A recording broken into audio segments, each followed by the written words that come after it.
the website. I am not here tonight to ask you to support the project. And I'm not here to ask you to stop opposing the project.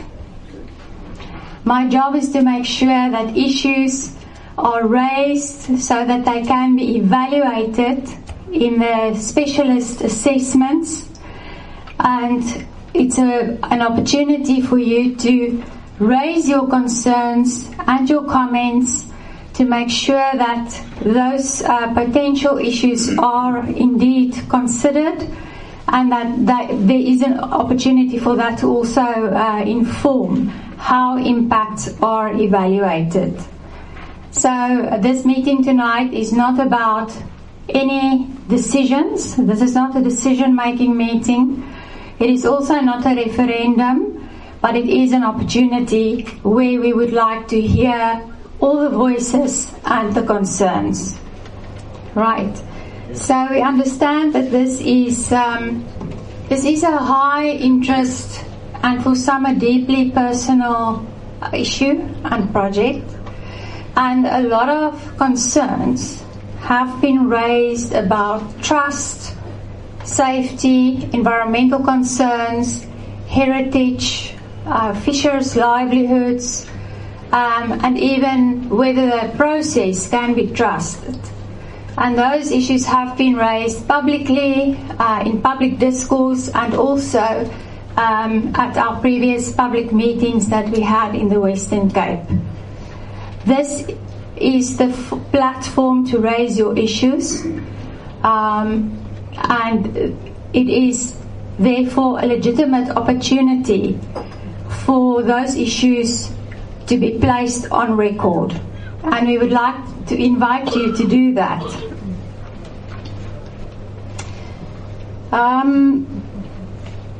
So just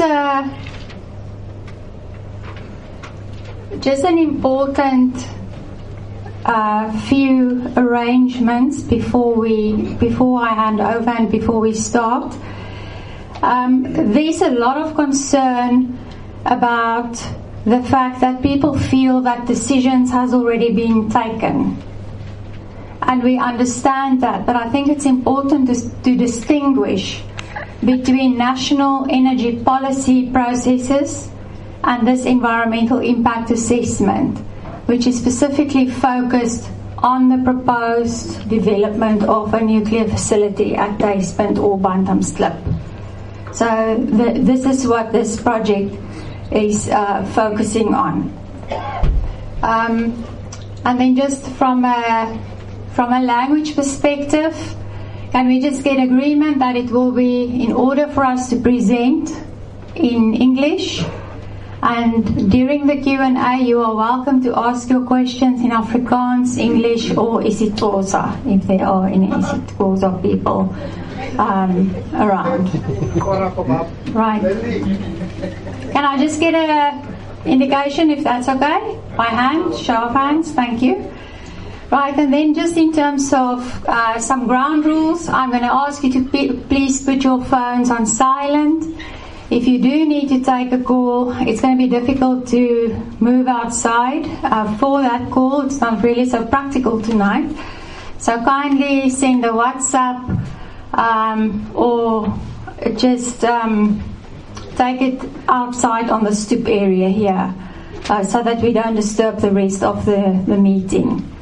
And then please raise your hand when you have a question. Work through me as the facilitator. And then one question and one person at a time. And please be patient, because we will try to give everyone an opportunity to get through this meeting. Strong views are welcome. Disrespect is not welcome tonight. And with that, I'm going to close and hand over to Ashley. Thank you. Right, I actually want to, before I do that, I want to introduce the team that's here tonight. So the applicant is Eskom, as you very well know, and our presenters from Eskom are Deirdre Herbst. Good evening, everybody. And Sadiqa Toffee. Good evening, everybody. And then from the WSP team, who's the environmental assessment practitioner, we have Ashley Strong, she's our project manager, Brian Hayes, supported by Brian Hayes. We've got Samira Ismail, who's going to take minutes, Natasha Bakhtova at the back at registration, Dumela Matulwe that's ran around, and we also have Tengu Dube, he is our isiXhosa interpreter there at the back. Thank you so much. Right, I think I have covered all my slides. In various orders? In various orders, yes, thank you. Okay, good evening, everybody. Please will you let me know if you can hear or cannot hear me. I'm hoping that my trusty arrows will work this evening. Good evening, thank you very much. We really appreciate the interest and the participation. It is greatly valued. We'll take you through, it's not a long presentation because obviously we want to give you some snapshots, a small summary of what's in the scoping report. We also then want to leave more time for questions and answers, which I think is the most valuable part of the meeting tonight. So we're going to skip a few of these. Some of these here, we've also got some of these posters dotted around. There are some of the QR codes to do the comments and registration forms if you haven't yet registered, but you all will be, if you're not registered already, you will all be by default by signing the register that you signed when you came in. All right, so why are we here? We are looking at, as you know, the proposed nuclear facility that is planned, the additional facility. There was already an EIA done, and I'm sure most of you were involved in it previously for which was called the Nuclear 1 EIA, and that one had a authorization in October 2017 for the Danafontein site, which is neighboring to the existing Koeberg power station. That EA or environmental authorization has been through a number of appeals. They have been up and down. The last appeal was dismissed in July 2025, and I believe is currently under review as well. Moving through the Koeberg area, obviously the Koeberg power station has been operated by Eskom for the last 40 years. And now we are looking at a new facility, a second facility, well, third facility, I suppose, because it would be Koeberg plus Danafontein plus a new facility, and we're looking here for 5,200 megawatts at either Tastepunt or Bantamsklip. It's backed by policy, looking at the nuclear energy policy, underpinned by the National Development Plan of 2030 and moving into the plans that are outlined in the Integrated Resource Plan of 2025, which looks at putting new nuclear facilities in for 5,200 megawatts by 2039. Okay. In terms of the application processes that are at play, I don't think this works. We are sitting in the green block, the environmental authorization process. That is where WSP comes in. We are the environmental assessment practitioner for this process.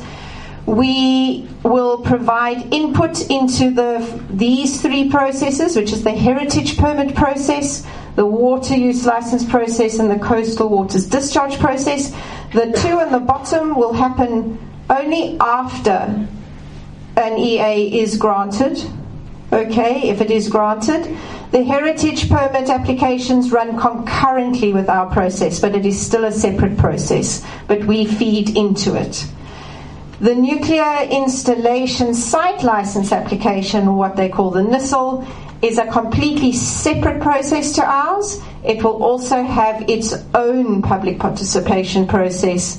So if you're interested in that, it should be happening later the year. Keep an eye out. It would also be advertised, and you would be welcome to attend those meetings as well. But that would not be done by the WSP. That would be done by the the nuclear regulator themselves. We are running the regulated EIA process. It's something that has changed subsequent to the last EIA process. The last EIA process was done under the previous regulations. These changed in 2014, and we now have a process that is regulated by very tight time frames.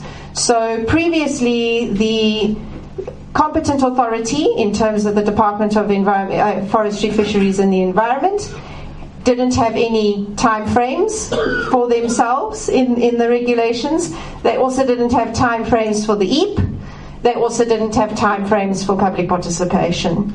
The process is now completely governed by time frames. For example, the scoping process, the final scoping report is to be submitted within 44 days of the submission of the application to the competent authority, and once that is submitted, the competent authority have 42 or 46 days, I can't remember now, but it's 40 odd days to make a decision and approve the plan of study for EIA. Once that plan of study for EIA is approved, then we have, as an EAP, 106 days to submit a final environmental assessment report. So this is something very different to previous. It puts all parties under a lot of pressure, but we will do the best we can. Public participation process. To date, we have just over...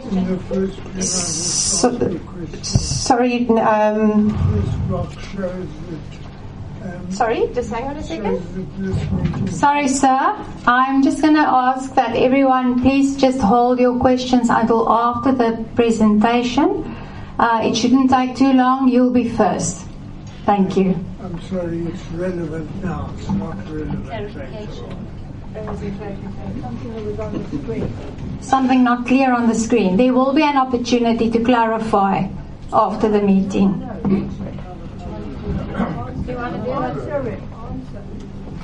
Please go back a slide. Thank you. My name is Chris Barrett. In the left-hand block, you said pre-application meeting with CA has to be done by the 4th of November 26. Is that date correct? Yep, so let me explain. Okay.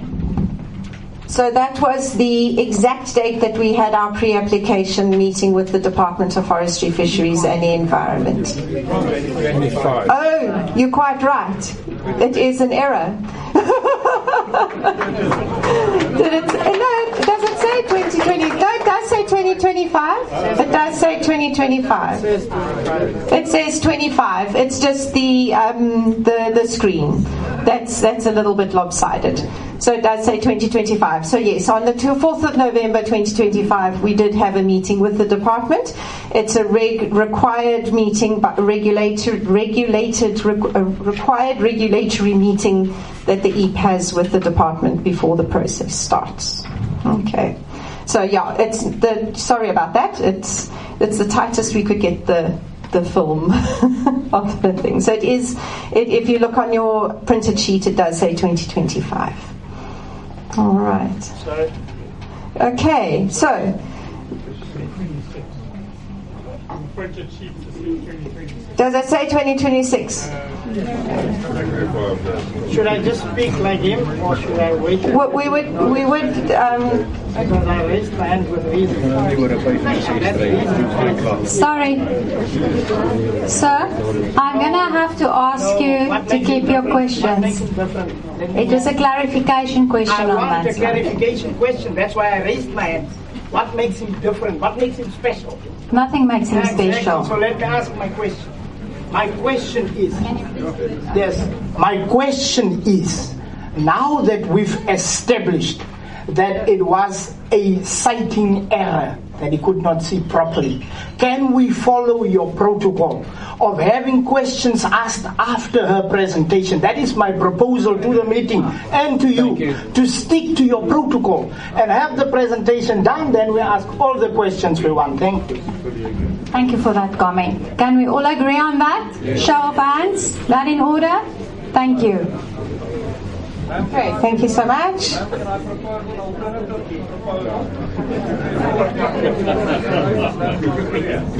When we ask for purposes of clarification, those questions are to go along. The process is new to all of these people. I I don't know how many lawyers are here, how many environmental experts are here. This is new and it feels like you're being railroaded by telling you to wait until the end. I know that's what you have to do, but unfortunately we have a say as well. That's my proposal. Can we vote on the two? Right, so there is a proposal to have questions for clarification after every slide. Can I counter that with a proposal after every section, maybe? And that we stick to clarification questions, because there will be an opportunity to raise comments and other questions related to the process. And with respect, this is our meeting, not yours. I don't think you should dictate to us. I agree that there should be order, but I think we should be afforded the opportunity to ask the questions when we want to. Yeah. Right, can we... So I just want to explain that the presentation will not be that long, and it's got segments. So I think in the interest of moving the meeting along, it will be good to just stop after every segment. It is not going to take long. There's approximately 2 or 3 slides linked to every section. So can I ask if that's okay with everyone? Yes, I see thumbs up. Thank you very much. We'll take questions for clarification after every section. Thanks. Okay, this section is almost over. So this particular one is about public participation. Currently, we have just over 10,000 people registered on the database. We are we're doing our very best to take into account language, culture, tourism, commercial, indigenous peoples. We have meetings with all of the above. We've tried to use as many different types of media to get the message out there: newspapers, Facebook ads, site notice pamphlets, virtual and in-person meetings, and targeted outreach to focus groups. We also are looking at oral and written communication. You can submit your comments in either direction. You can also email them. You can WhatsApp them. You can phone us. We'll write them down. We have to capture all of them, and we have to respond to all of them and present them all to the competent authority. The reason why we're doing the full EIA, or a full scoping and environmental impact assessment process, is because the project triggers a number of listed activities. This is just a list of them. We do have, if you do want to have a look at the full list and explanations and details and applicabilities of each one, please just have a look at Chapter 7 of the draft scoping report. Okay, so that's the end of segment 1, which is essentially process, and maybe a good place to stop before we go into the project description. Right, can I just check where's our roving mics? Yeah, behind us. Behind us. Jimmy? So we'll take questions on clarification on the process related slides. Are there any questions for clarification? That gentleman there at the back. Thank you. And sir, you second. Could you please just use the mic? Thank you. Thanks for those who are passing on. And could you please speak up so that all the people can hear? I'll switch off. Standing in front of the... It's not working. Oh, there it is. There it is. Thank you. Can we just go back one slide, please? Your engagement process. Would you mind just explaining to those of us who are not experts at NEMA and this kind of process exactly what your engagement entails?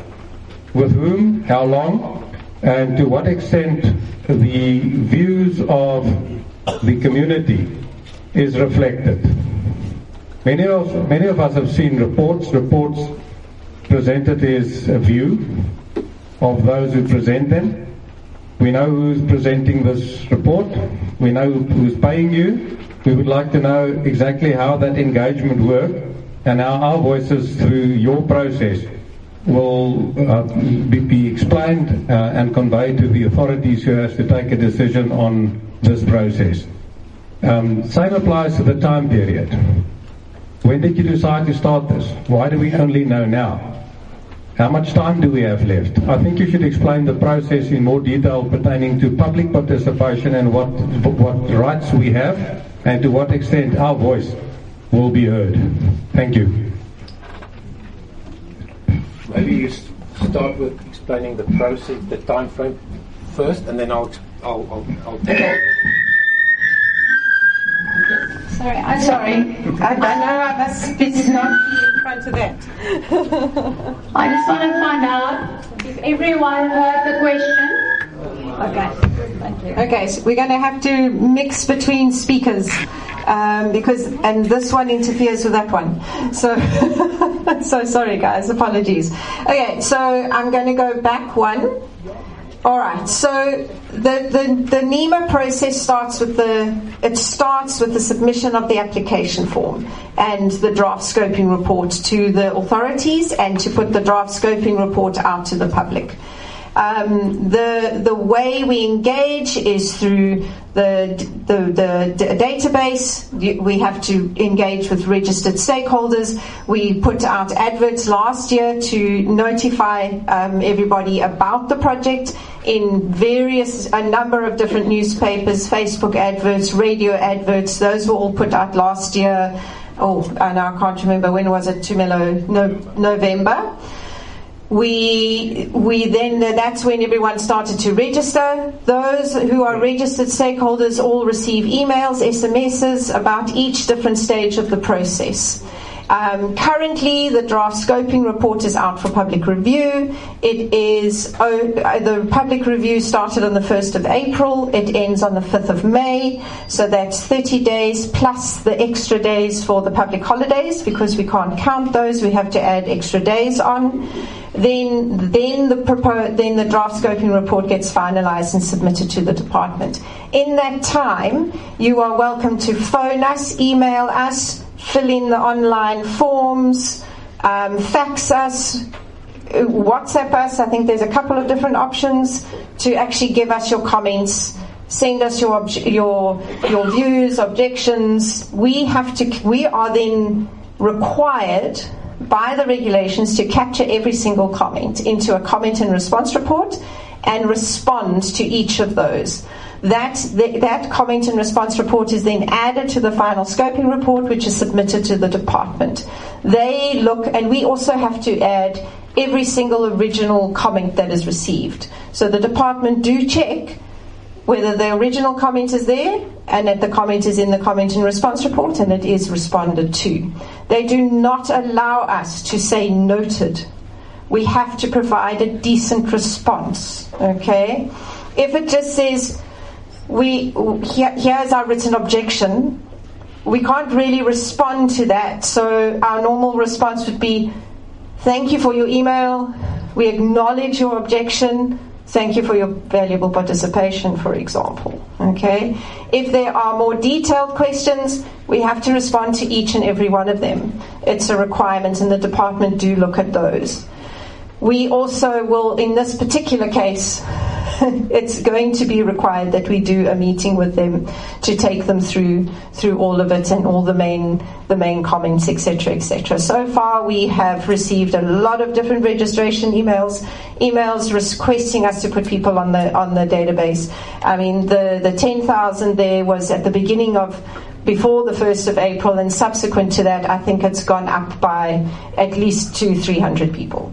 So at least, and it's probably growing every day. We have an email address specific to this. So that is the scoping process, and in a we will then have to wait for that report to be approved or rejected before we can then move into the detailed EIA phase. And then we have 106 days to do that, with another public review period, which would be followed similar. We do the meetings, we do focus group meetings, we're having virtual meetings for people who couldn't make it in person, and for people who are not necessarily based here, close to site, people who are in Cape Town or Durban or Johannesburg who would also be interested, they can also then attend. I don't know, Brian, if you want to add anything to that. Okay. maybe also just tying in with that in terms of our engagement.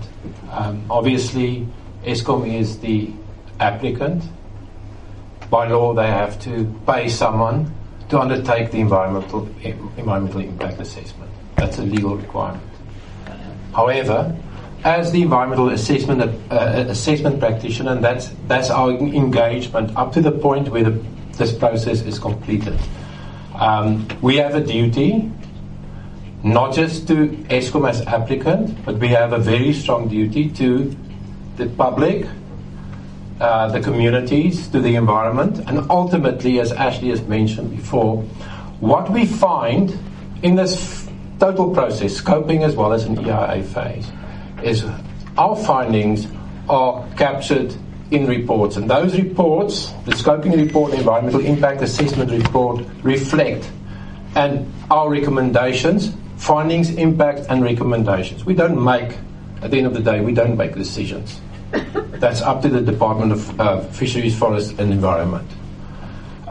So in terms of how we view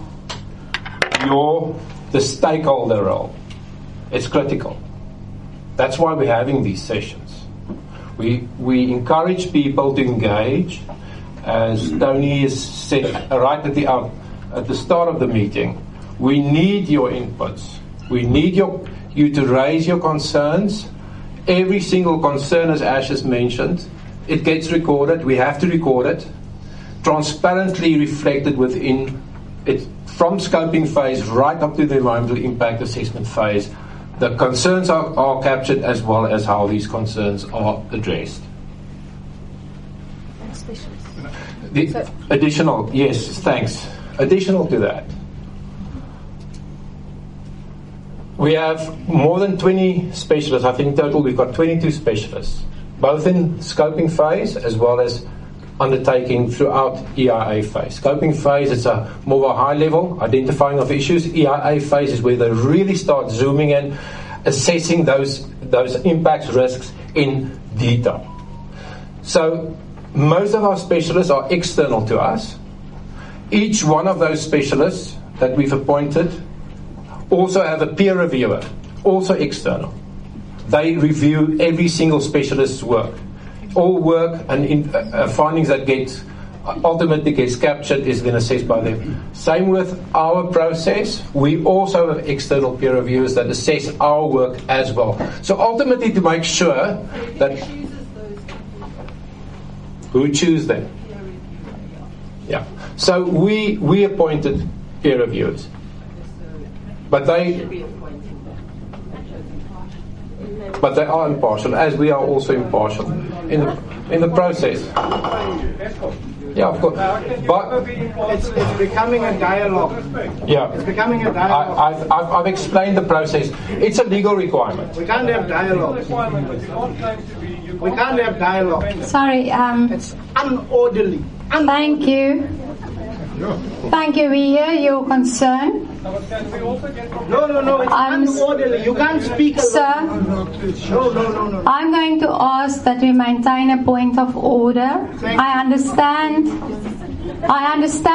that you have many questions, and it's not because I think your issue and your concerns are not important, but I would like to be fair tonight and give people an equal opportunity to raise questions, and I would really appreciate your cooperation so that we can achieve that. There are many hands, there are many questions. One thing I want to add to the response provided is that this phase is the scoping phase. So this is the phase. There's already been a lot of studies done. There's new information available. There's new stakeholders, new interested and affected parties that want to become part of this process and to want to add their voice. And it's important at this stage for people to comment on the specialist studies that have been identified. Rightly, the comment that was made about the peer reviewers, that comment will be recorded as part of the process and considered. And it's also important for the issues that are raised here tonight to actually go into the terms of reference of the specialist studies so that we know that those specialist studies or those specialists consider the issues raised here. I'm going to move on to the next speaker. Thank you. Ma'am, sorry, you can't just pop me off. The fact remains, we can't lie to the people. The fact remains, you're being paid by Eskom. You've been disruptive since you started speaking. We are in a meeting here. You can't just speak when you want to. Your hand was raised to address. No. It's my turn. It's my turn to speak, so it is the rules. Ask her. I am going to raise a point. Of everyone here, I have the most say as indigenous people. So don't. I'm telling you, I'm not asking you. I would be asking you if I needed your permission. I don't ask you. You're special. I'm very special. No, I'm very special. My question goes to the items that was in one of your slides. I think it's chapter 2.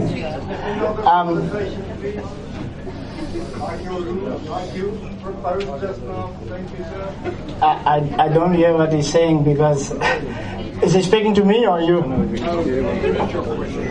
Says give the microphone back, let the lady complete what she needs to say. Yes. It's your rule, and he's just asking you to obey by your own rule then. What is that? To give the microphone back. No, there's no such rule. Sorry, I just want to clarify something. Don't sit me. I'm not your toy. You don't speak to me like that. No, I'm telling him. Shut up. I'm telling him. You are not going to tell me sit. You don't know me. You have no idea who I am. Could I please ask? No. I'm not your person. Could I please ask? Sorry, sir. One of the ground rules is that we will please be respectful. Please. I agree. Allow me. Everyone. Just allow me to finish. Sir? You raised. That is respectful. Allow me to finish. Don't interrupt me. Your question was answered about the independence. It wasn't answered. I said that the gentleman is lying to the people in here, claiming to be independent. He's being paid by Eskom. It's called conflict. It's a simple principle, conflict. Thank you. We You can minute that, please. we minuted that. Thank you. There was misrepresentation made to the people in this to the effect that your company is independent. You are not. You're being paid by Eskom, you're doing your job, and it's in terms of legislation, no problem. But don't tell us that you are independent. Thank you. Thank you, sir. I hear you. Right. I hear the point, and the concern is that the team is not independent because they are being paid by Eskom, even though the legislation makes provision for that, and that is one of the reasons why we are going through a public participation process. It is precisely for people like yourselves with local knowledge to influence the specialist studies, to influence what is being said, to test, because no one can make assumptions in this process, but it is out there, the information is out there to everyone to test whether the information is legitimate and correct. And for that participation and input, we thank you and we appreciate your time. But I am going to have to move on with this meeting. Can I just finish? So you are hijacking the meeting. So you may make one more point, and then I'm going to hand over to this. We have to be fair to everyone. I was still busy. You are interrupting. That is impolite. Can we have the mic there? So just what's your name? I beg yours? What is your name? My name is... I prefer to talk without the thing. My name is Henk Strijdom. Henk Strijdom. Yes. If that point is conceded, then it must also be conceded that whoever specialists are being appointed and whoever are appointed to supervise the specialists are also being paid by Eskom, and on that basis they're not independent either. So that's the point I'm trying to make if you report me an opportunity. So the question from my side, the people in here have a vested interest and they've spent a lot of money and they live and they have been living here for many years, including my indigenous friend there. Are we not entitled from the big and mighty Eskom to be afforded the same opportunity than Eskom? Eskom paying for our independent, our people that we instruct to assist us with objecting and to dealing with all the experts that you have employed on instructions of Eskom, so that when this thing goes to the department, we have a proper and a balanced view. If you go to court, if you go to a court with a senior advocate or a candidate attorney, it's not a fair fight. It's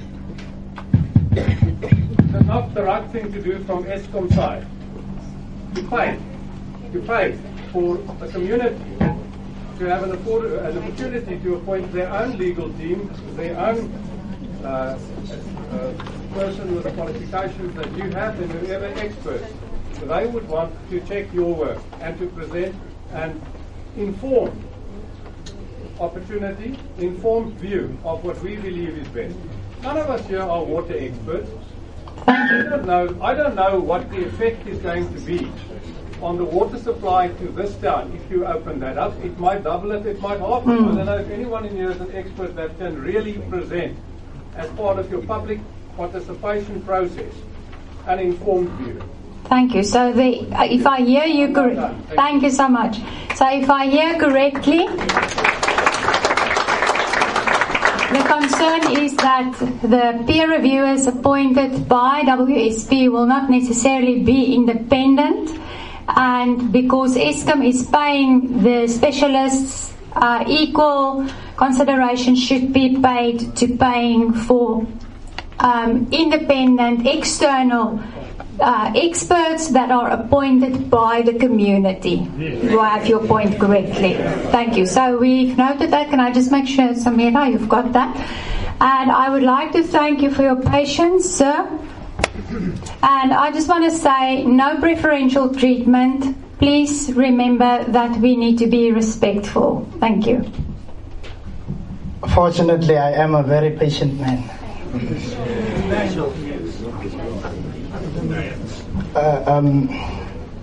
Die Tonske Kakob, die Kam Club Hami, Tirake Achamikwa, die Taramatais, Nusa Sip, Hotope Kuha.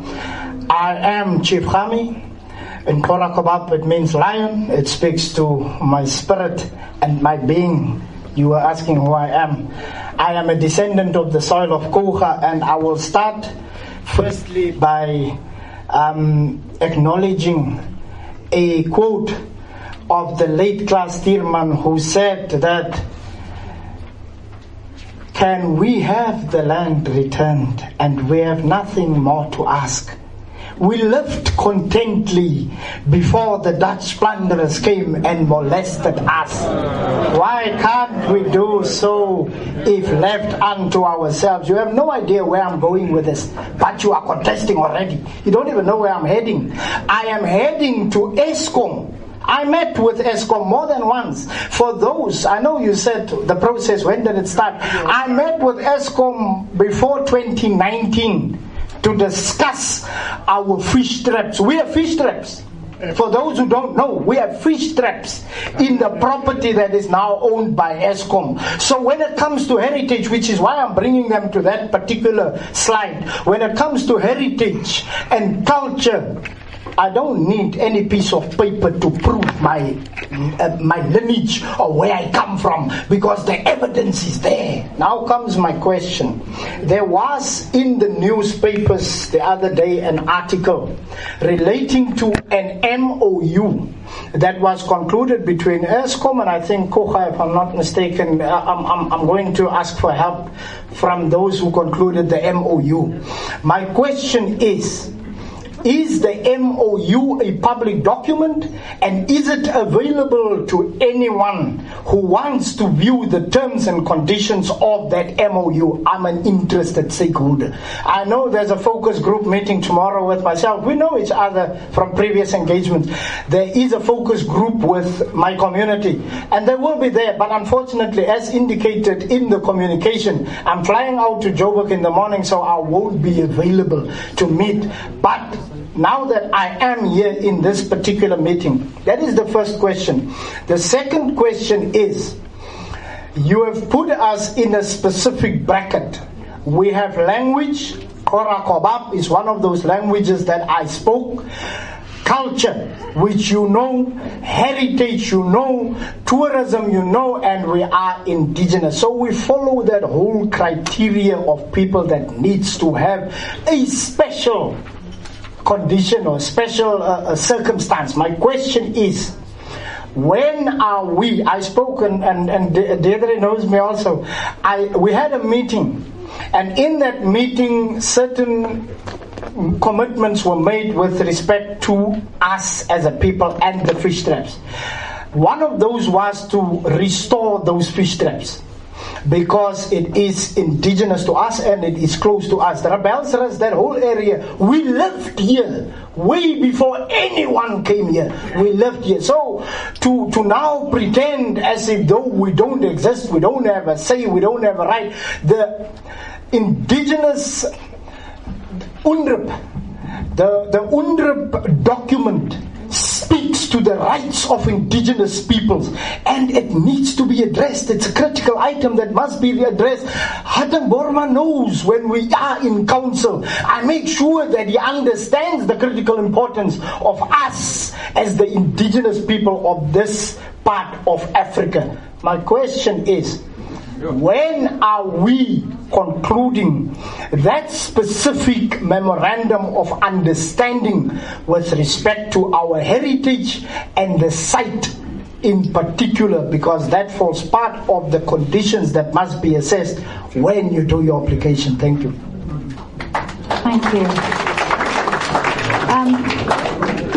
Could I please request that we park both questions on the flip chart, because we will get to the response later on in the presentation. Is that okay? Right, I'm going to take, can I just see, I think so sorry, I do see you, but there was a hand there up at the back somewhere. No? Right, I'm going to hand over to you and then to you. Sorry, my name is Graham Willman. I just want to raise the point that your teams have been on site for the last 6 months with no respect to the environment. You're coming on site with 4-wheel drive vehicles with tire pressures pumped up 2.5 bar to 3 bar. You're getting stuck. They're driving in no entry zones on the site. They're getting stuck on the site, pulling up water pipelines because they're stuck, and then they're coming and asking for help with people that are there with 4x4s to get them unstuck. Please ask everybody that comes on site some respect to the environment of the site. It's a 4x4 area. Your tires must be 1.2 bar, and your drivers must be qualified to drive 4x4s. And not come with an arrogant attitude when they're on site. Who are you? What are you doing here? We here for Eskom, or we here to do our job. That's not how it works. Show respect on the site, please. Thank you. So, my name is Melville Fish. Just back to the process. You mentioned that all the comments are recorded and responded to and reported back to the department, as well as those comments from the peer review guys. So do those become public? Does the public have access to those so people can see whether their questions have been answered? Yes. That's all. Thank you. That was the last question. Does your question relate to the process? Thank you. You can respond. to the last Yeah. question. It's a good question and it's very valid. So there's a comments and response register that is forming part of the both in scoping and in EIFA phase, and all comments and all responses are documented in there. And also, and it's available. It's as part of the appendices to do all documents. Yeah.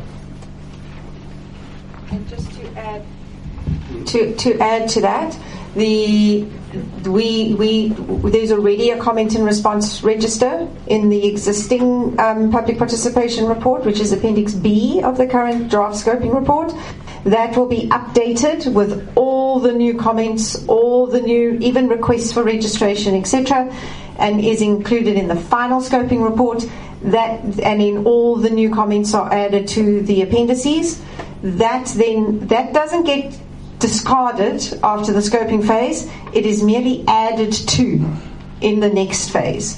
So comments can be received even post the comment period on this report.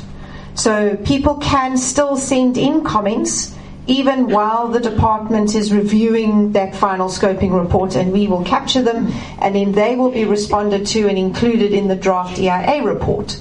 So the comments can come through until such time as we've submitted the final EIA report, which will only be in like next year, January.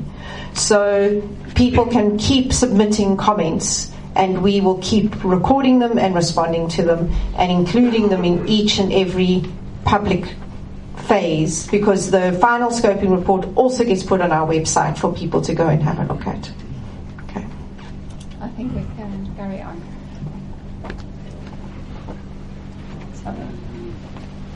I see there are hands. Are the questions related to the process?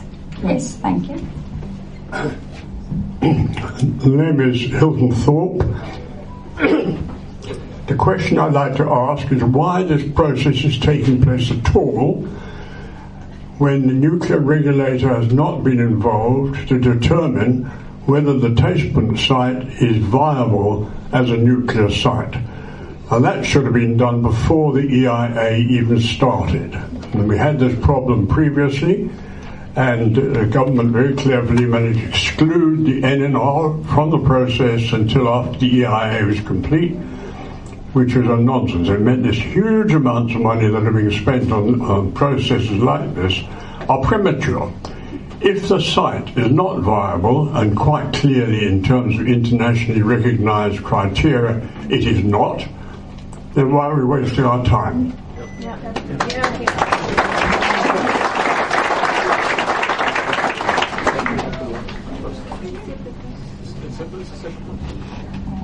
Okay, I'll answer on that. Good evening, everybody.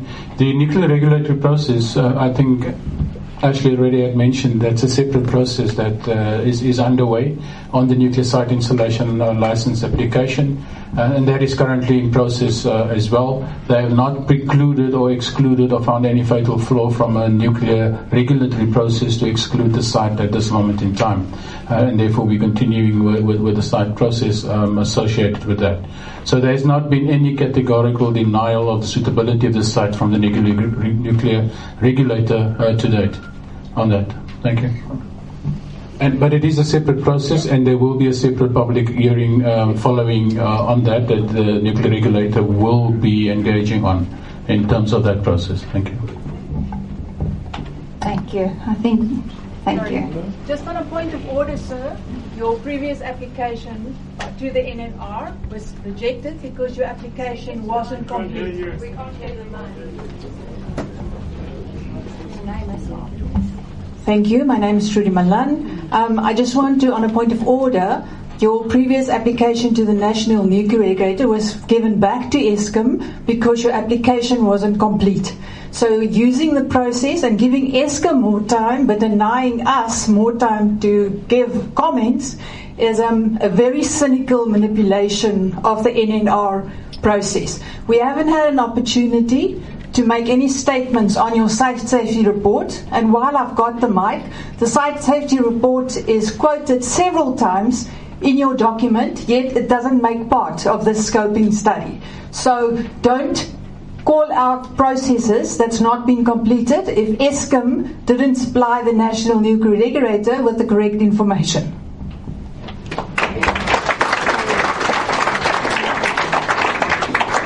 Thank you. Do you want to comment on the comment period?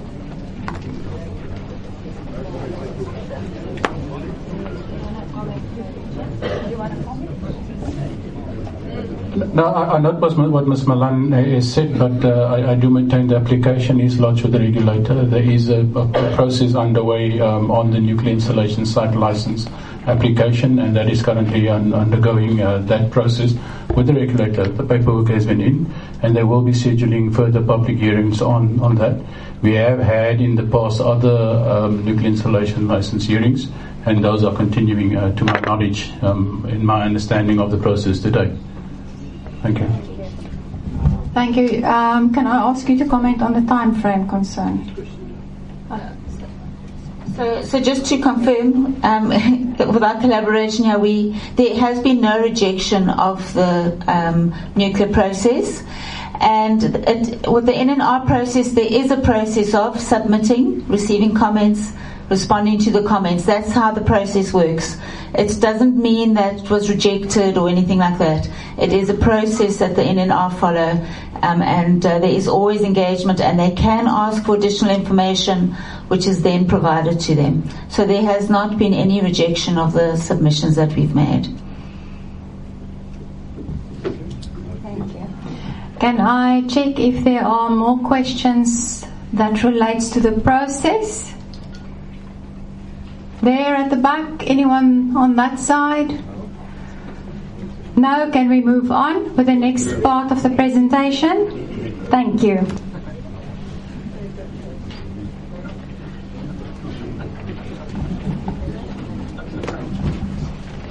Again, good afternoon or good evening, everyone. I'll just be taking through what the key project components are that we will be deploying on the site once the process is successful.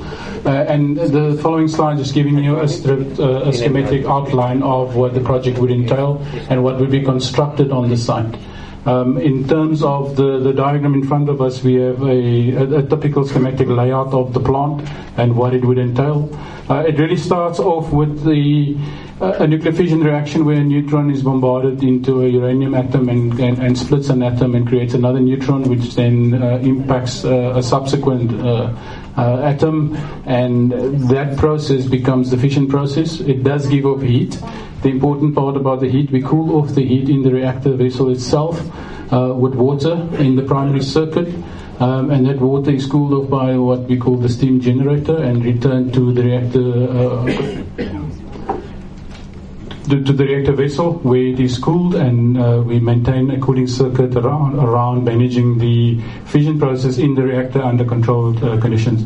It is a pressurized water reactor that we will be installing in this application, and cooled off by the steam generators. The steam generator itself is this is a large component, and that's used to cool off the reactor, but also generates steam in that process, which is used to drive a turbine that drives the generator and puts electricity on the network to supply that.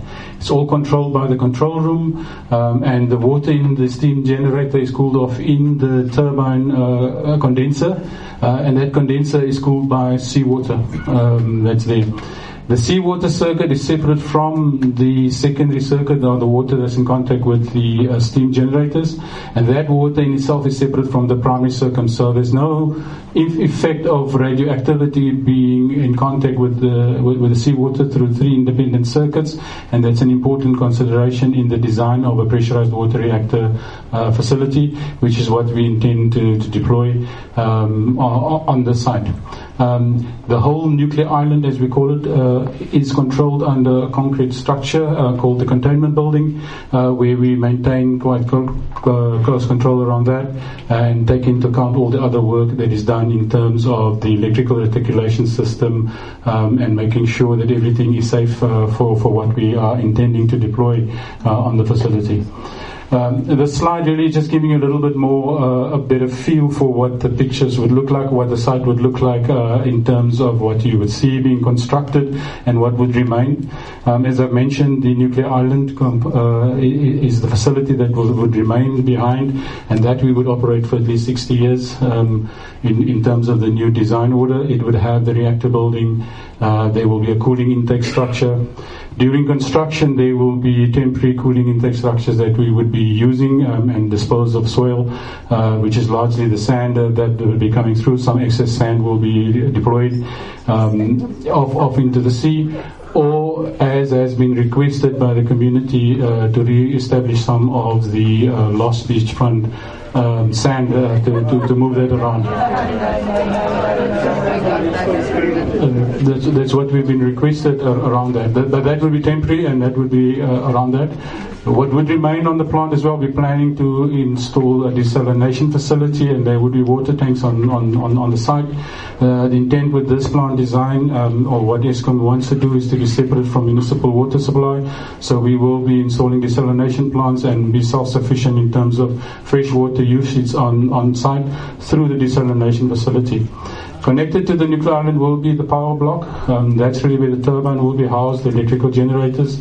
Those will be connected to the electrical infrastructure, either 400 kV or 765 kV to be distributed to the network. And obviously, to help support the facility, there will be other support infrastructure constructed on the site in terms of administrative buildings and the like, mechanical workshops and canteen facilities and everything for normal human habitat on site while we're maintaining the plant, as well as temporary storage facilities for our waste facilities, and the waste will then be transported to the Volpits facility in the Northern Cape.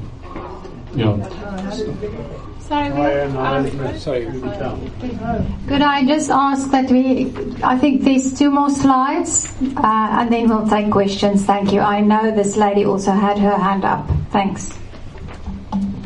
Okay. Like I said, thanks, Andrew.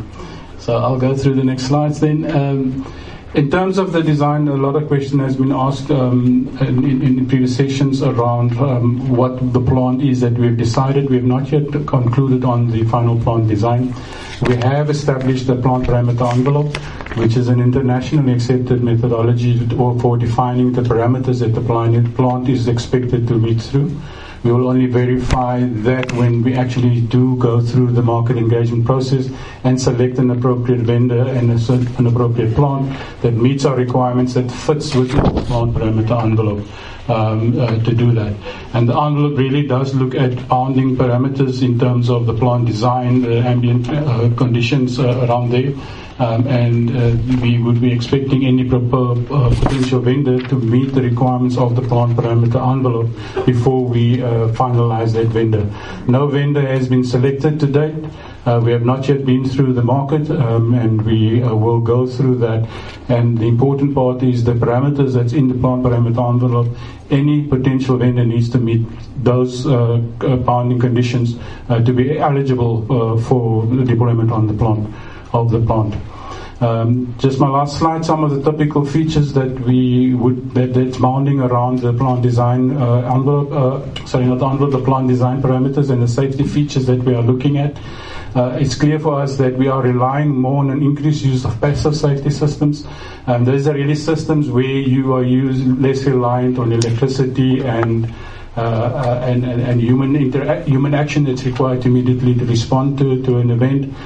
For example, use of gravity systems to support with with water movement, as well as more linear time frames that we need human action to go. Natural circulation is a normal physics that we would be expecting to utilize in the design to support the safety of the plant. We're looking at a simplified design that's less prone to break, and really what there is, we do not want very complex design or very complex plants. It's there, simple to operate, and the technologies has evolved with time to what we have. So we are looking at those in terms of our safety features. Defensive debt is an important consideration for us, and this is really relying on multiple levels of defense to meet the objectives of what we are trying to achieve in the plant, that we're not reliant on any single specific criterion to meet the safety objectives of the plant. So we do require on multiple levels of defense to be able to make sure that we are able to operate the plant in a safe environment, that the plant is designed with multiple levels of defense to meet specific requirements. And as an example that builds into that is the concept of redundancy, where you use 2 different or 3 different or multiple different means of meeting the same objectives. Like you may have a electrical driven pump to meet a certain objectives. We also use steam to be the driving force in a similar application, and that gives you a redundant means of performing on that. The plant's got to be robust against extreme events to make sure we take into account extreme wind, extreme temperatures, extreme water levels or tornadoes, to make sure that the plant is able to cope with that and the general effects of global warming the way we understand it today. And we have what is also known in the design as a low core damage frequency. That's really a parameter that we look in the plant design to make sure that any accident that is potential could happen is as low as reasonably possible. With the plants that we're looking at today, those are frequencies in the order of millions of years of that event happening, and the lower that number is, the better it is from a design perspective on what we're looking at for the actual plant. Thank you. Right, thank you. Can I just see the hands? We've got this lady, number 1, number 2, number 3. I'm not sure who. There was a hand, number 4, number 5, number 6. I hope I remember correctly, number 7. If I don't, please help me. Number 8. Right, I'm going to cap it at 8 at this stage because we do also need to move on with the presentation. But where's our mics? Can we have the mic here, please, at this lady? You just pass it on. Thank you. Just state your name, please.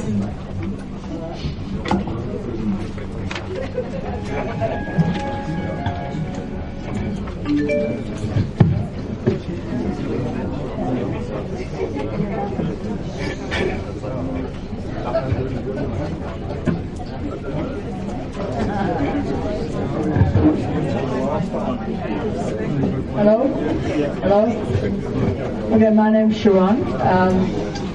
I'd like you to tell us who asked you to put sand on the St. Francis beaches.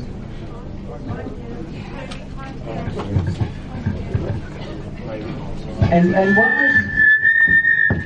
what research was done as to what would be the difference between the... Okay, I'll start again. Can you please tell us what you're going to... Yeah. I think they're going to have to use the other mic.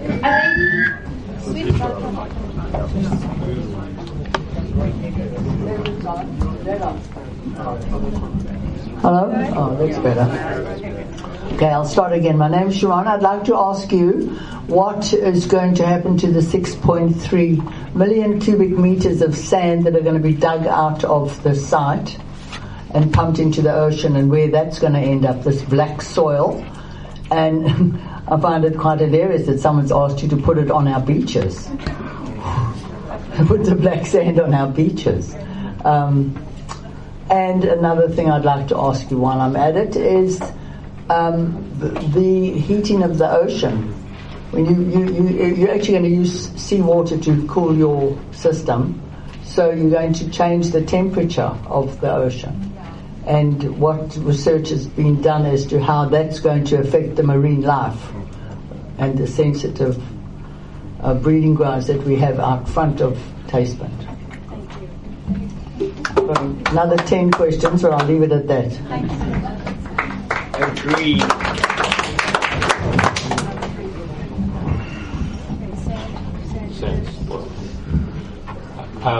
Okay, let me deal with the spoil aspect. You're very right.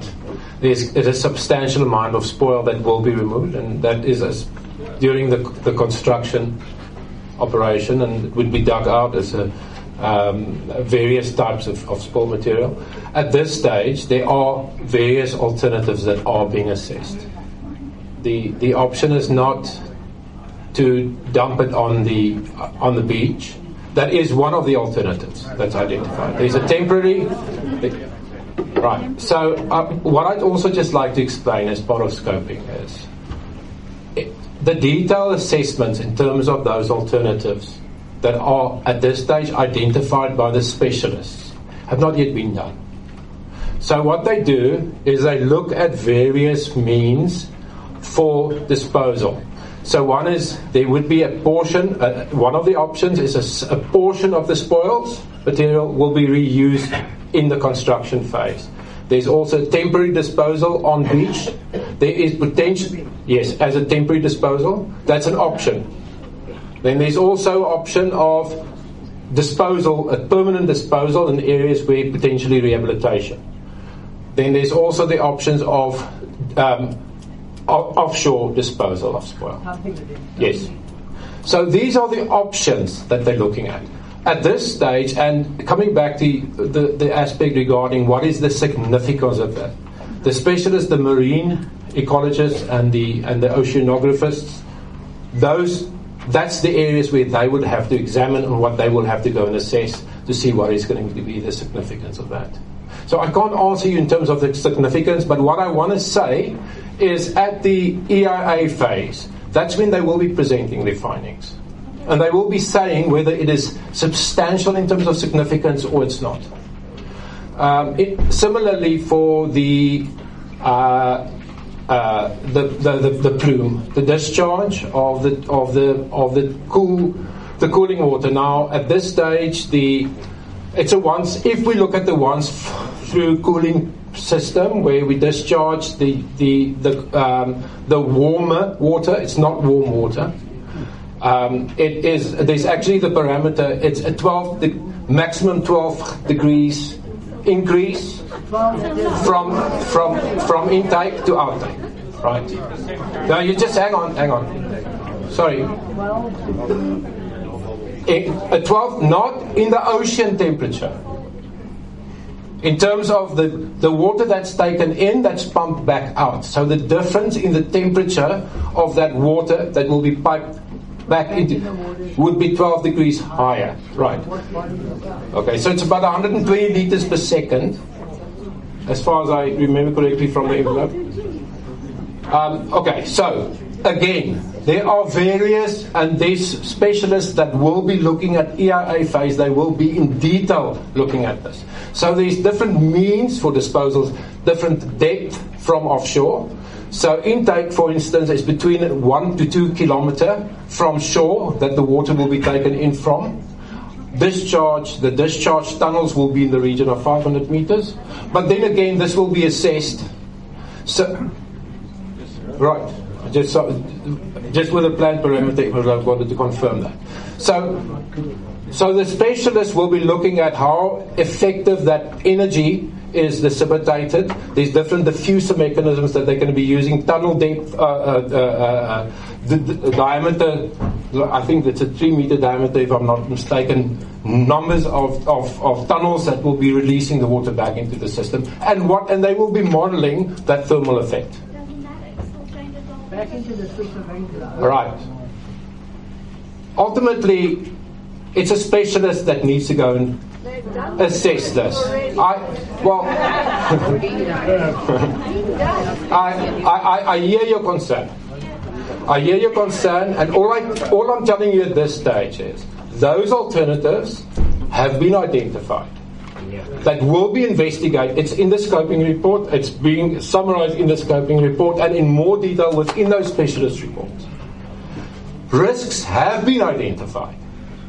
In terms of significance, that hasn't yet been quantified. It can't be. It can only be done once there has been a full-scale impact assessment through modeling, etc. Thank you. I'm going to give that lady a chance. Dumela. Ryan, just to quickly ask while you were busy now, so it's coming in from the ocean, say 20 degrees Celsius. Hey? You are disrupting. Can I ask you to hold your question? Hy is nog besig en dit word gewees. Hulle gaan 'n ander vraag vra om ons weer terug. Hello. Yes. So I think we've stepped quite a big step in terms of we went straight from environmental to what this facility is. What is the impact on us living here while the thing gets built? We've got one road in, one road out. Where are people living? What kind of infrastructure is it for them? And where will they go when it's finished? Then number two, I have got a few questions. I've got 4 questions. That's the first one. Second is, what happens to the nuclear waste? Where does it go? What happens in an event? There's one road in, one road out. And what happens after 60 years? You said you'll have power for... What happens to the thing after 60 years? What happens?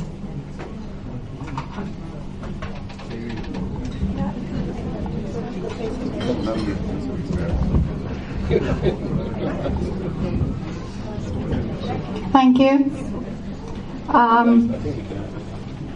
Right, so I'm going to ask if we can respond to that in the next segment, because your questions relate to the next segment. With that,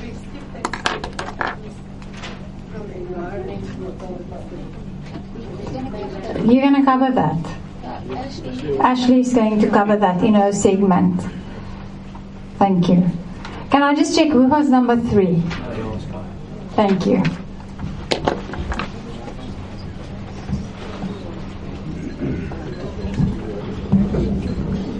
Hi, my name is Pat Farmer.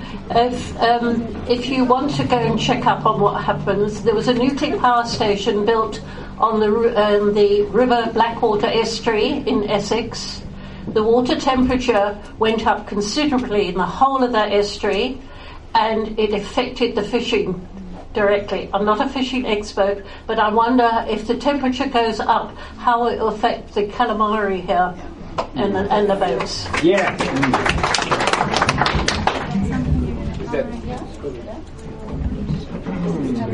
It's marine ecology is covering that. It's covering. Do you want to? Okay. Yeah, maybe I note your concern, and I can also understand where it's coming from. I can't at this stage give you an answer in terms of how much it is going to affect it. What has been done, it has been identified as a risk, but there are marine ecologists that are specifically focusing during the EIA phase. Not now. In the EIA phase, when the detailed studies are being done, they will be assessing this, and it will be presented in the report. There will be very clear impacts. Yes, you will have a chance to talk to them. Thank you. Can I just say something? You are here to destroy our chocolate industry. That is all you are about. That is all you are about. And get out of it. Thank you, sir. We don't get any of our own chocolate. Who's chocolate industry? Because we are talking about the chocolate industry in South Africa. We don't have boats. Shut up, man. We don't have boats. So where do we feature? Right, can I ask the two of you to have your conversation outside so that we can continue in a respectful manner? So, where's our boat? Are you Hello, my name is Johan Saunders. I'm actually in the squid industry, and I've been a skipper at sea for close to 30, a little bit more than 30 years. I know this is all going to be handled in the EIA, and it doesn't really help us argue about this at this stage.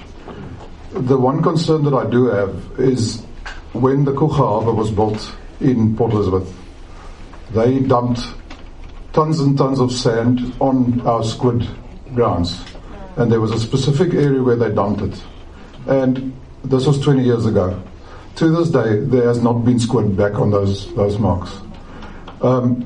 Specifically in the west, Taspin area is one of the main areas that we fish, and some of the fishing areas are right in front of that, and Oyster Bay itself is one of the most productive areas that we've ever fished.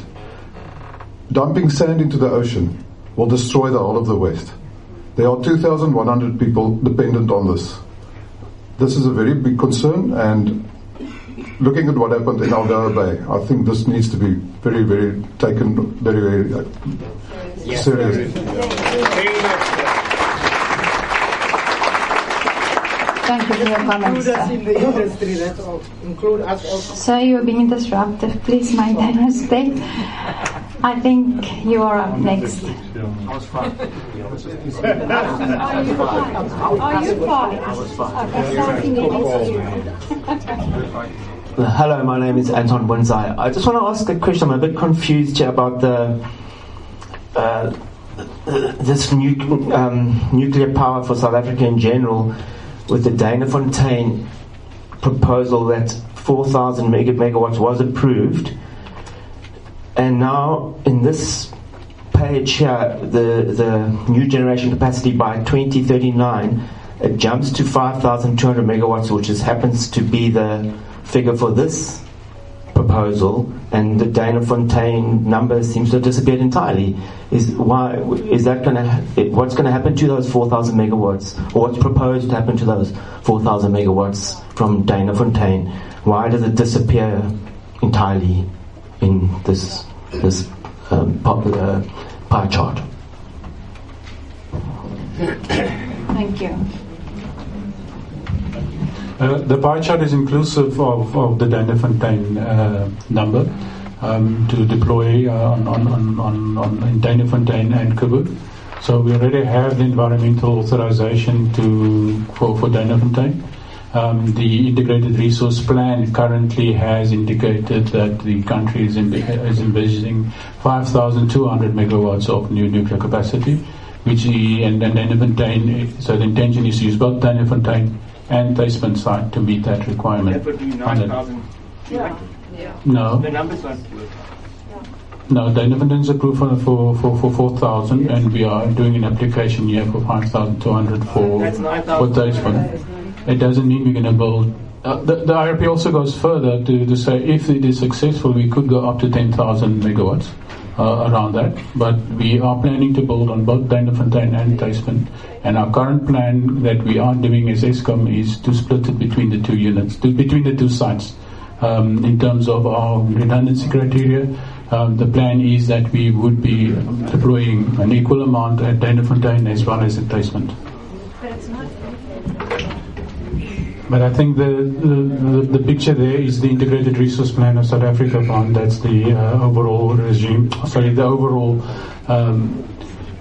planning that has come out from the Department of Energy around the possible deployment of new nuclear energy in the country. So I can maybe just add to that as well, and just let me know if I'm on the right track. But so the idea is to put 5,200 megawatts into generation into the country through nuclear power by 2039, like you've just said on that pie chart. But it can be that it would only be 2,000 megawatts of the 4,000 of Danafontein, so maybe 2 units, and then 2 units of the 5,200s for Tasman. So it would be, say, half the size here and half of it there. It doesn't say where that 5,200 must be on one site. It can be split between two.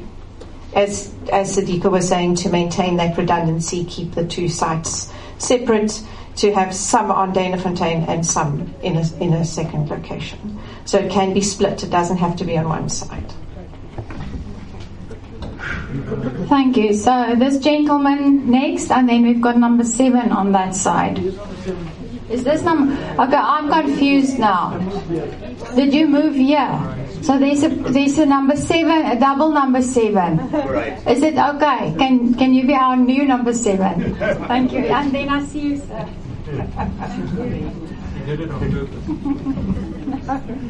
Okay, thanks. I'd just like to thank our Indigenous representative here, our gentleman who's identified the fish scrolls and didn't mention the invaluable middens that are on the sites.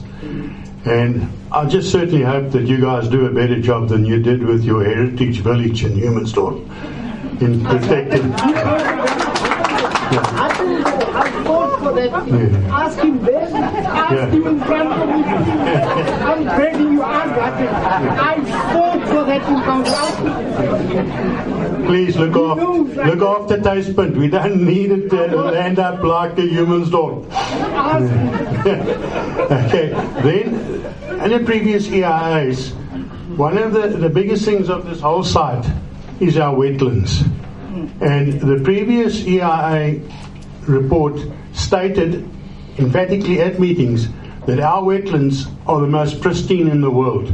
They compare with the wetlands in France. This has been completely ignored at this point in time, and I think that's shocking. Absolutely shocking. They're going to destroy a wetland that is equivalent to the best in the world and France. So that's my next thing. The incoming water from the sea, that's going to a desalination plant. It's first going to be turned into fresh water. Salt water is not going to cool that plant. It's going to be fresh water. Only on discharge after the cooling is it going to go back to the sea. That desalination plant, nobody has reported how big that plant is. But I can tell you now that it will be big enough to supply the whole of Cape Town with water. And that's a fact. The other thing is... Can I ask you to keep it? Yeah. No, I've just got a few points that have come up in this stage. And then the other thing is evacuation here. We all know, as the residents here and non-residents here, the disaster we had in December with fire. Can you imagine a Chernobyl happening here and what you're going to do with it, with all the people? It's mind-boggling, and it's not even, you can't even come in on this road here without Helen Ziller with a canoe in the house. Come on, guys, you're putting the bloody cart before the horse here. Thank you.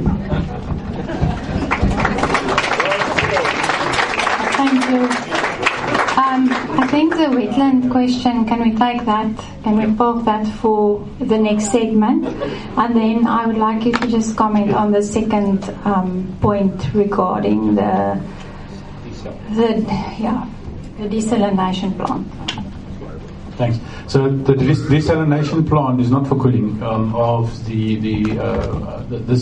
tertiary circuit, as I've indicated there. We were using seawater as cooling through the condensers to do that.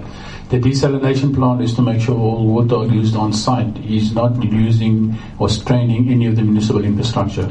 So our intent is not to be dependent on municipal water supply to feed the plant, to use in the plant. We will use it totally for internal use within on site and separate it from any need for municipal or local water resources to do that.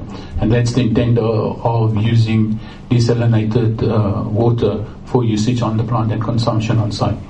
It's not, and it's really taking the burden away from the local communities for fresh water supply, and that's the design intent of what we're looking at.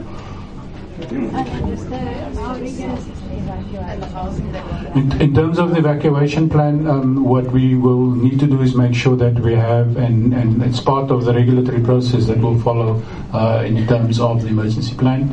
We will need to make sure in terms of the plant and the surrounding area that we exercise an appropriate emergency plan and that there are appropriate evacuation routes established and the appropriate infrastructure to support that will need to come with that.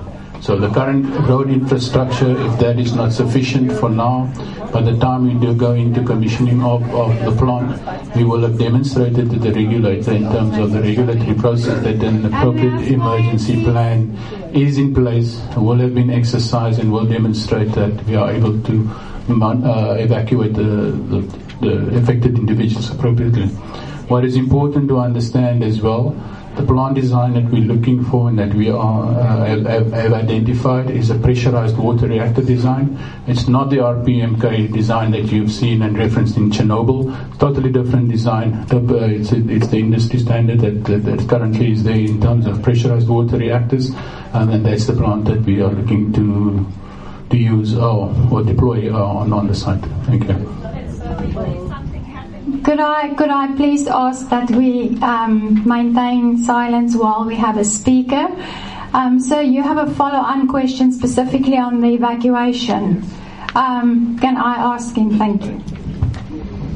Thank you. My name is Chris Barrett, and I would like to ask you, who bears the cost of these emergency planning routes? The Kakako municipality, which means we people gathered here. It is not the Eskom problem, it is a local municipality problem.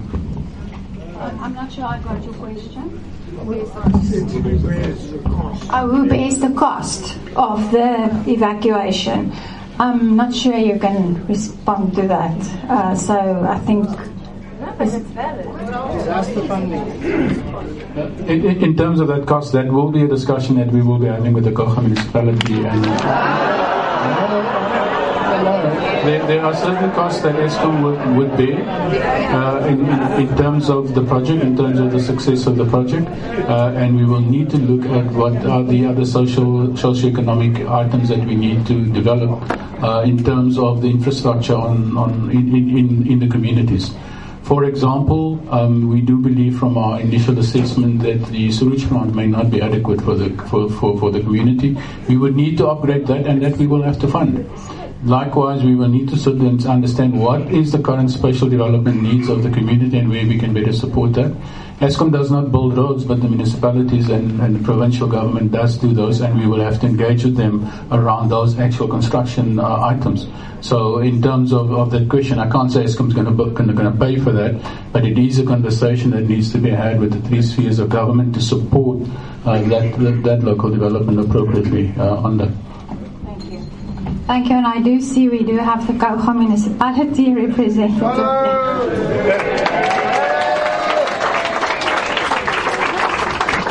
Thank you very much. Good evening, everybody. I've been largely... My name is Aten. I've been largely covered by most of the concerns here, which we obviously share as a municipality. I just want to drive this last point home a bit, which was my actual question. It was said that during construction phase of about, let's say, maximum 10 years, there would be around, more than, let's say, okay, let's work on average. There will be more between 10 and 20,000 people building that. So we can talk about EIAs of the actual plant, but we haven't even started talking about EIAs and all of the impact that the people moving here will have on the municipality. So I will be expected to give services to all those people. They will come to me, not to you or to Eskom they will come to. They will expect me to deliver services to them, give them water, electricity, have a place to dump their refuse, all of the things. Then I'm not even talking about things that's not Kocha's responsibility, like schools and hospitals and social development and all of the rest that is of the resources that's needed. So my question is just, we have the funds to deal with the normal growth of our municipality. We definitely do not have any funds for the influx of 20,000 people at once, and the impact that that is a whole new town that will be built. I know you already have land for it and all of that, but the impact of that and the environmental assessments of those things, I'm not sure I don't think that has taken place yet. And that, for me, needs to be considered way before we even talk about the actual nuclear site. Yeah. Thank you.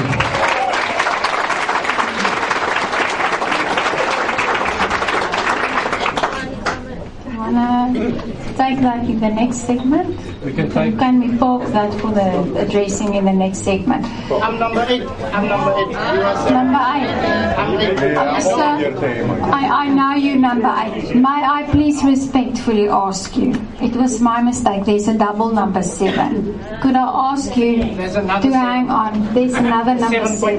Yes, please. Thank you, sir.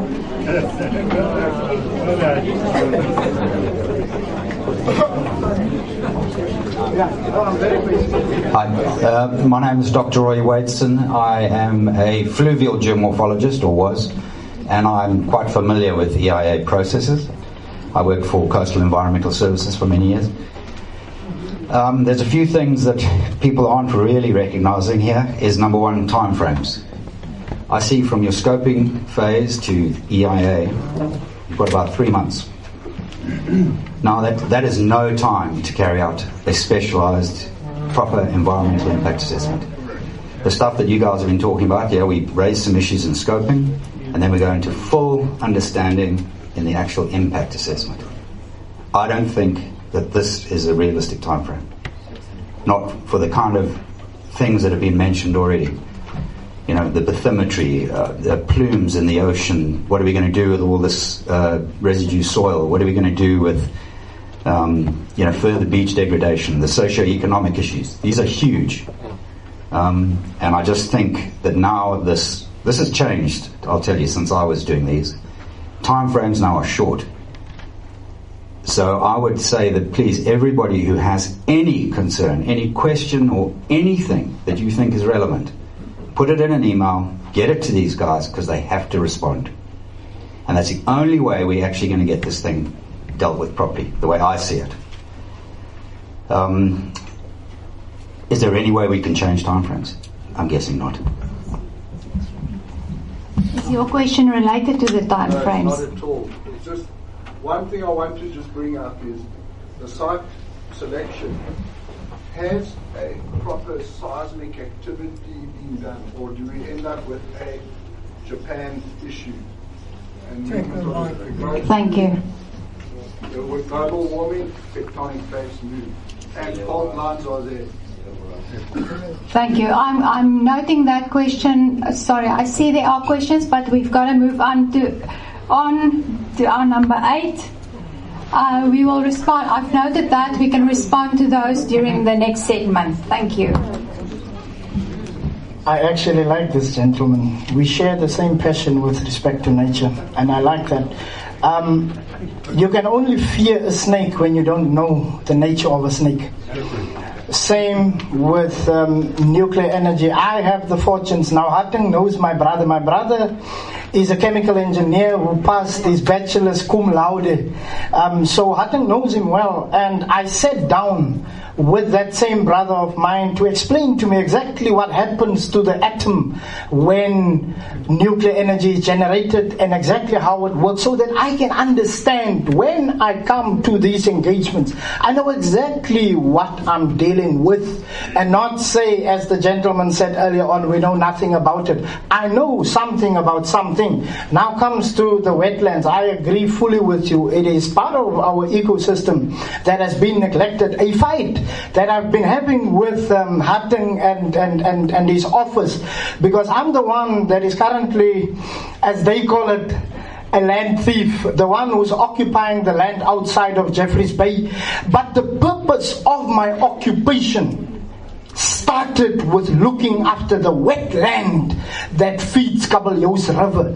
Now I've been fought by the same Koga municipality when it comes to the preservation of nature, but yet today they want to come and speak a different tune, which is why I liked when he said we are going to bring 20,000 people into Koga. Since the Democratic Alliance took over, how many people came in? No, I'm not. I'm just saying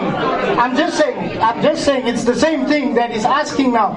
He's asking what are we going to do with the 20,000 people when he bust in 40,000 already. So, but to come back to the question that I want to raise, I like you. We need to engage with respect to the wetland. I do agree. There's offshore disposal that you spoke of with respect to sand. We are currently in process of creating a golf academy. So I'm hoping that I'll get some of the sand into our local neighborhood, or the people that I represent, which is the poorest of the poor. The desalination plant. I've heard you saying that it would be for consumption and use of the facility. Now, Harting, this is where proper engagement comes in. If and when we are to move to the establishment of such a power plant, would that desalination plant aid in providing water to the locals of Oyster Bay in particular, so that we can boost our water supply? That's the first question. The second question goes to everyone here. I was fighting, Asgarten is here, I was fighting when they increased the electricity tariff, and the argument was NERSA increased the tariff, and I said, but we can't put that burden on our people of Kouga. Let us not increase this time around and suffer the deficit of not increasing. My question to Eskom, the NERSA, which is the regulator of fees, if and when a power plant is erected in Kouga, how will that positively impact on our price of electricity? Would it be to our advantage that we'll pay less for electricity? Yes or no? Thank you. Thank you. Can I make a suggestion? There's a lot of questions about the specialist study side of things, the impacts. Could we move on to the next section and then ask Ashley to present and then also to address the issues that have come up, so that we move on with this meeting? So, are you desperate for a question? I just want to follow on the mayor's comment. Simple question. So, once it's built, and it's done, who are going to give the people who no longer have jobs? What's going to happen to them? I mean, you're talking about 20,000, what? How many people are going to still be employed once it's built? En wie gaan dan na daai kak kyk? Ons.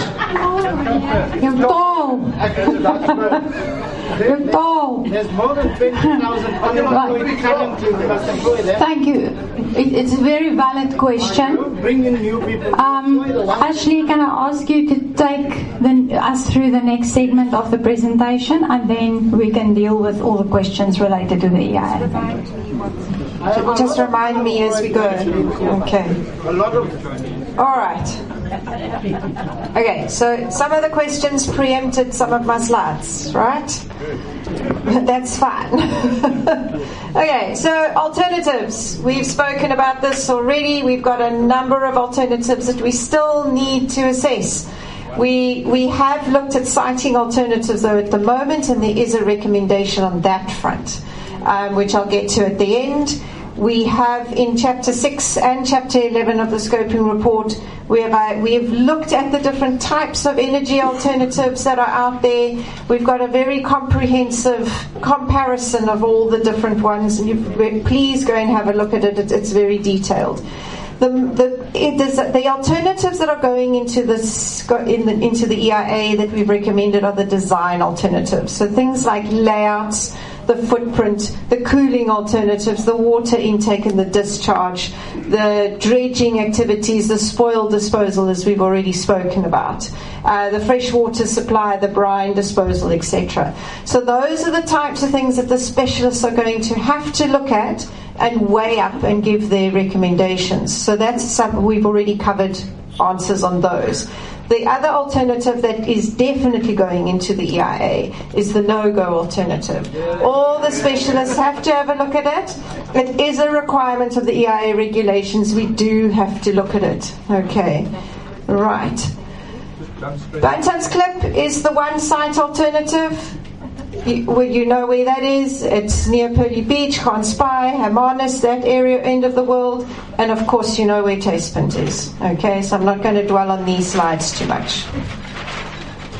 There's around 28 different specialists. Some of them will only be coming into the EIA phase and they were identified in the scoping. They will be doing their work in the EIA phase.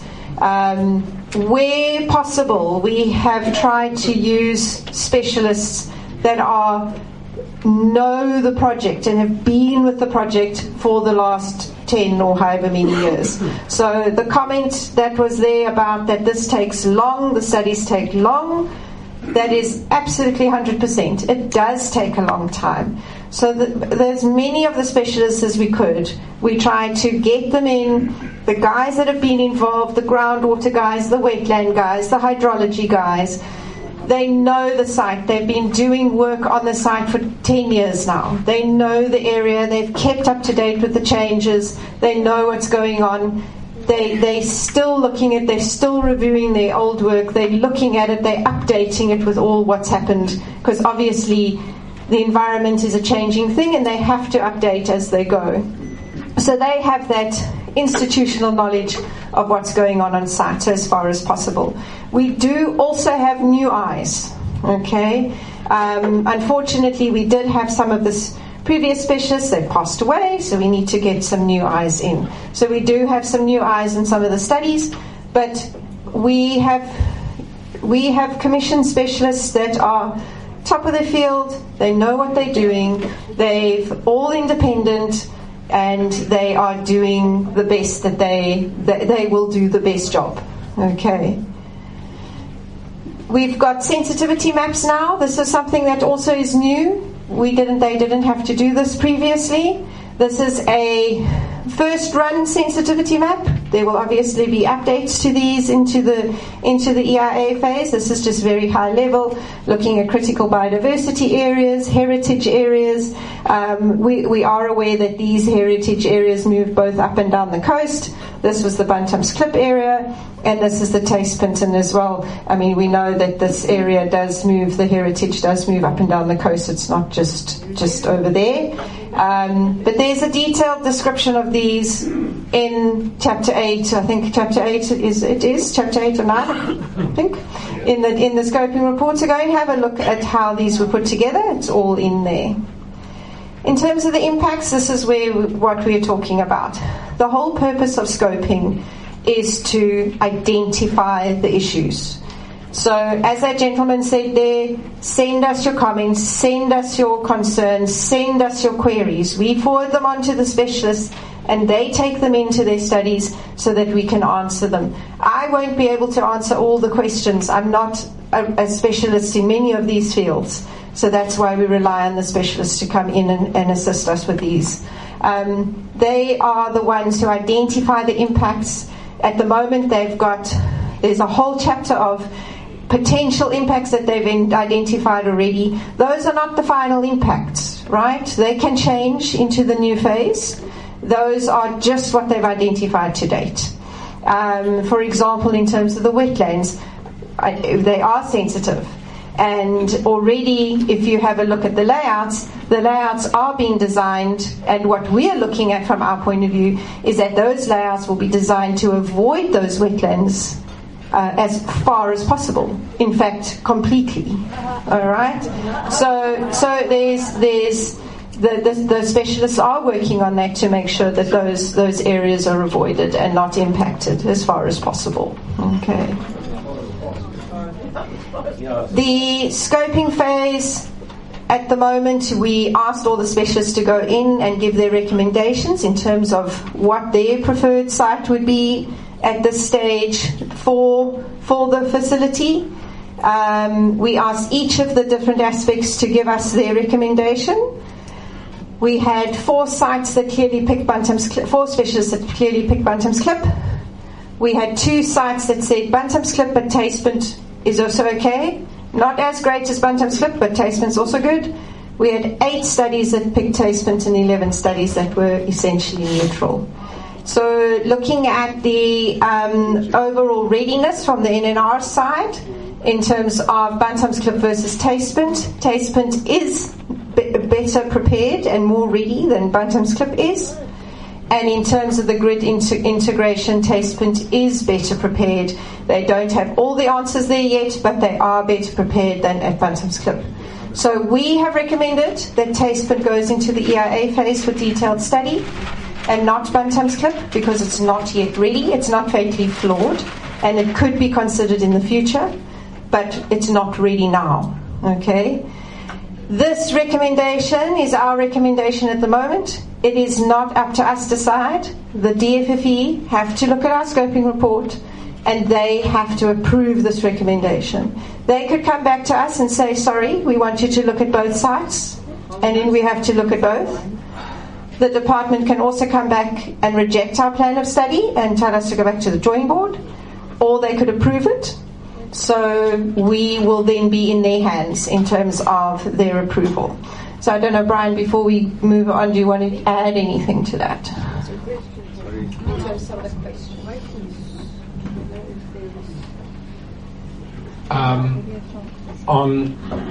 I think what is also important just in terms of how we came to a recommendation, and as Ashley said, this is a recommendation.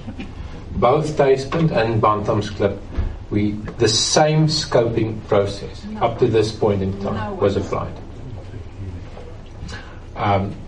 We used the specialists, both sites were assessed to the same level of detail that we have at this stage, which is baseline as well as preliminary risk identification.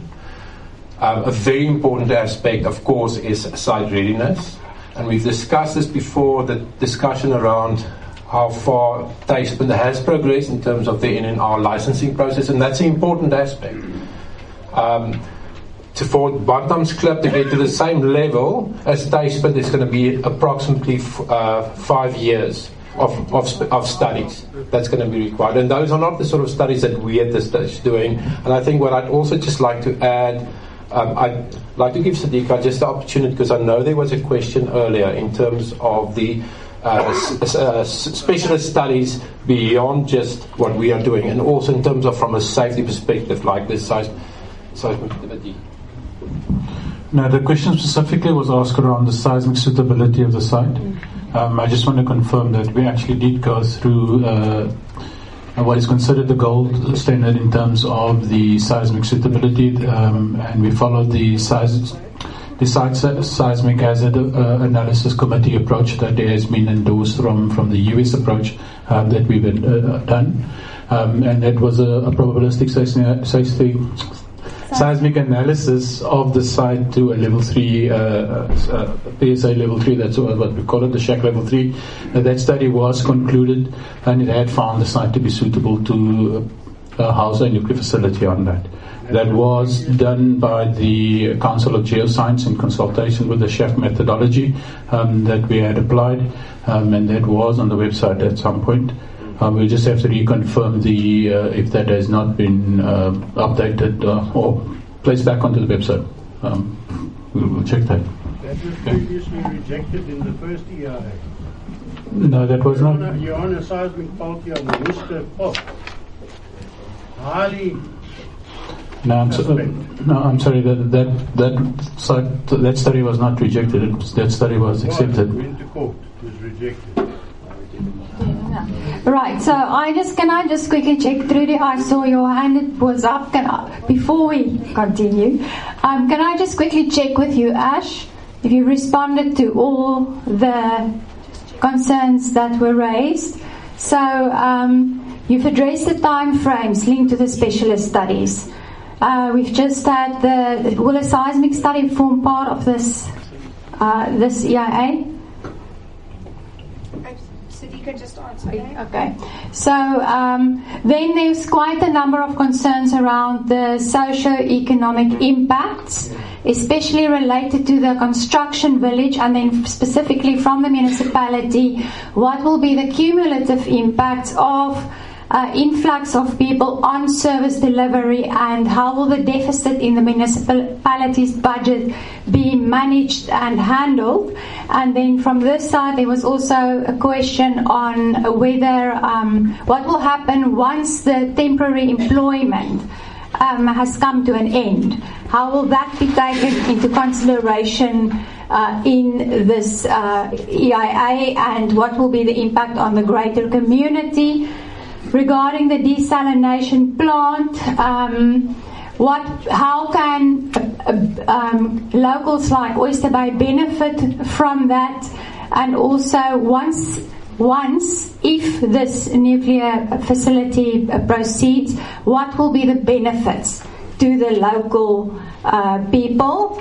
Then we earlier had the question around traffic impact assessment, and also the transport and the concern related to the transport of nuclear waste. How will that aspect be managed, and how will it be transported? and what will be the impact. And then the last one that I have here is the concern around the squid industry that suffered due to the Kruger Harbour development and sand that was dumped on squid ground. So there's concern not only about the economic impact on the livelihoods of the fishers, but also concern regarding impacts on the marine environment. So I hope I've reflected all those impact assessment questions. I know it's a lot, but could you respond, or have you responded to all of this in your presentation? Not yet. Okay, right. I did forget some of those. Can you just start from the top? I think the socioeconomic ones they definitely are noted, and our actual social specialist is here and he's taking notes, and they will be looked at. I know that influx of people coming in to do construction is one of the impacts that they have already identified, and they'll be looking at that in more detail.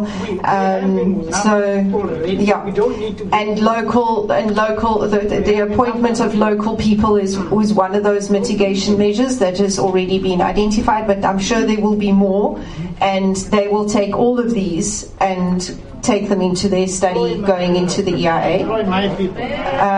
In terms of the traffic, there is also traffic and transport impact assessments, and they'll be having a look at those issues.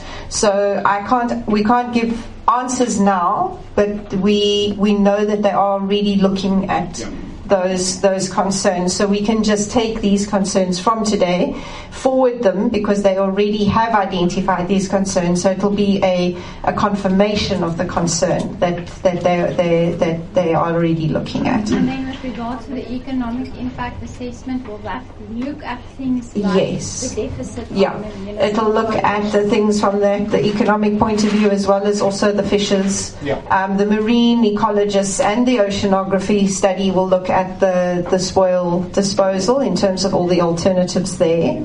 I don't know if Sadiqa wants to quickly cover the waste side, and I can pull up a picture for you. If you don't bring people, there can't be strain on the municipality. Employ my people that's here. Don't bring people. We have enough already. Sorry, Chief Swami. There are people who have their hands up before you, so can I ask you to just to maintain order? Thank you.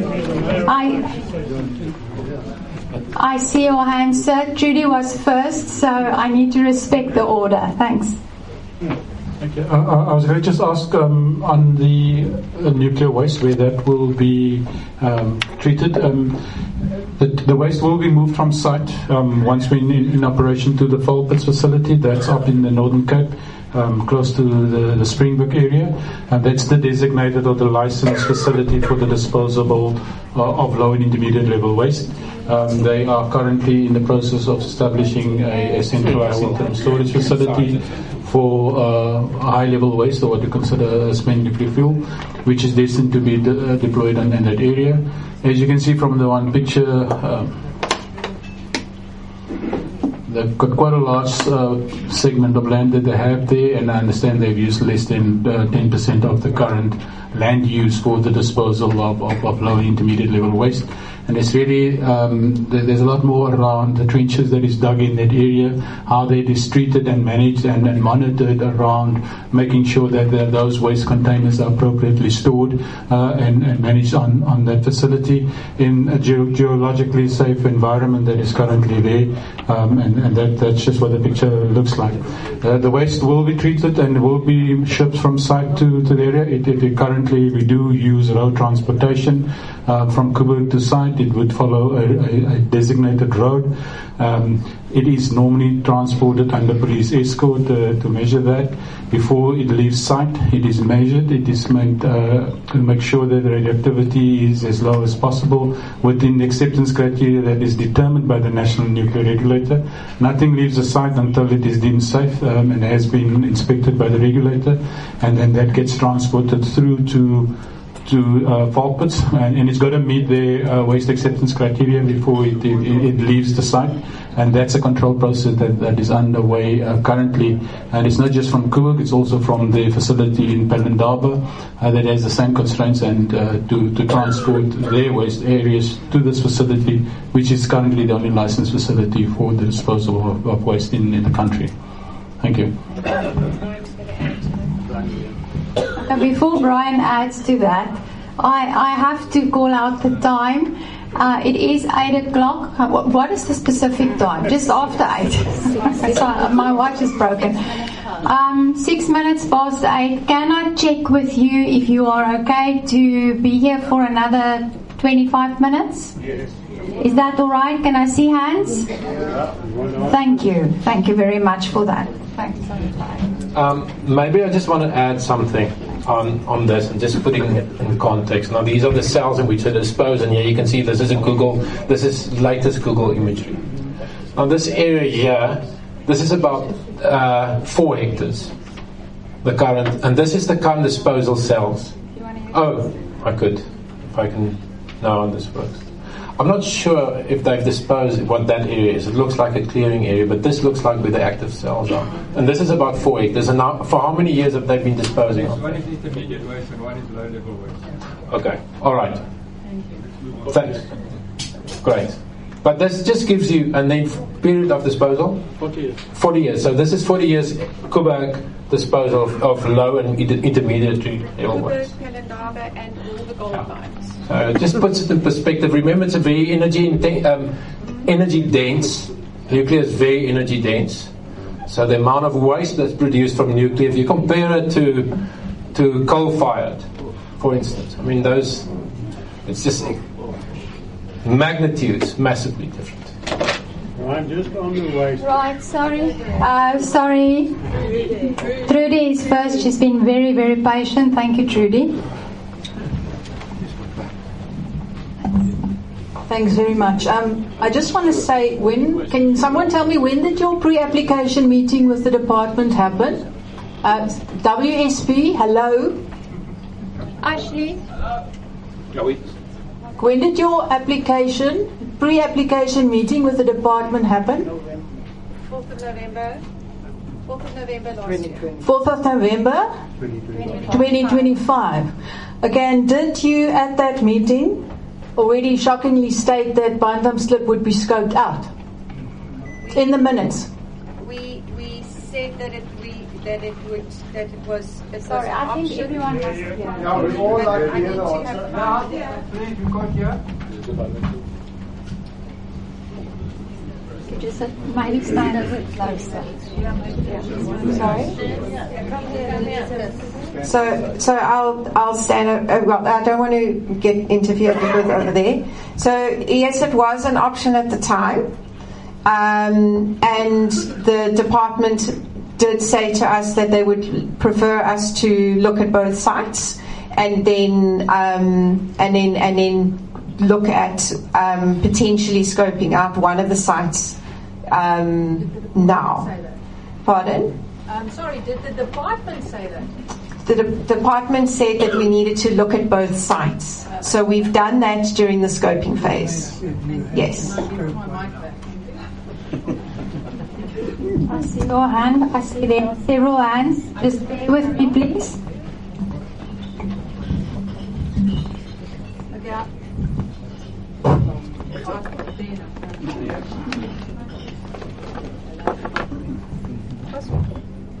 Hello? It doesn't work yet. Oh, now I'm back. I just have to tell WSP that I find the minutes of that meeting both shocking from an independent consultant's perspective, and then after I read the scoping report, it became clear to me what you did. And I mean, I do find that disrespectful towards the community. It's predetermined. So if you look at your scoping studies outcomes and you look at what has determined the so-called specialist picking taste bint, it's It's all reliant on the developers' questions. So you talk about infrastructure for power lines, which you still don't have an EIA for. You talk about the NNR process. They shouldn't make their problem our problem. They didn't apply. So it's none of them are relevant to National Environmental Management Act. I also find it quite concerning. Sorry. Is there anyone I don't agree. So I'm concerned that throughout your scoping study, and Steve, this relates to what you had to say about the soil dumping. Your scoping study ignores proven long-term regional sediment. No, we can't stand it flat. Can we maybe swap? I think we must have one of our mics. Yeah. Yeah. Is this one? Is this the one that's screen? Hello? Hello? We have to just switch on our.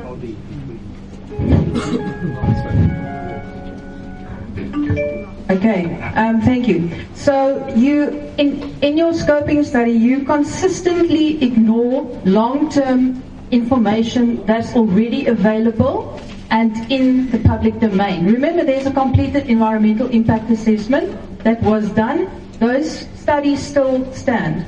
So like in your the oceanography, you completely ignore proven long-term regional sediment transport pathways, and you treat these impacts as local, short-term, and reversible. This is in your own study. This is scientifically indefensible given the information that is available. And it leaves us as the public with the question, why did you predetermine the outcome of this scoping report? I mean, previous modeling and studies show very clearly what happens to the spoil material, that it separates into coarse fractions that remains offshore and fine fractions that disperse throughout the coastal system over years, making the spoil very unsuitable for any beach nourishment. Yet suddenly in the scoping report, the consultants approve a nourishment of beach that's possible. Replying the red herring, it is in the previous studies very clear. This sand cannot be used for beach nourishment.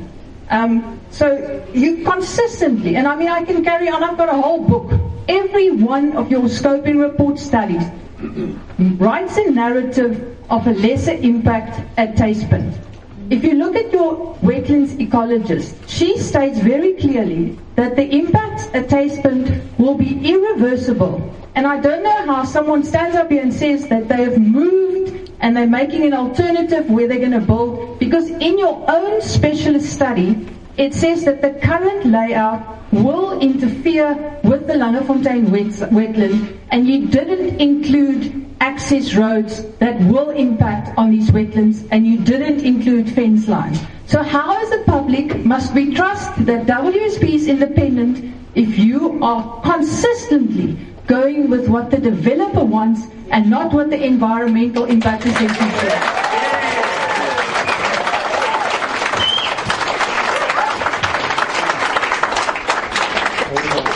Well done.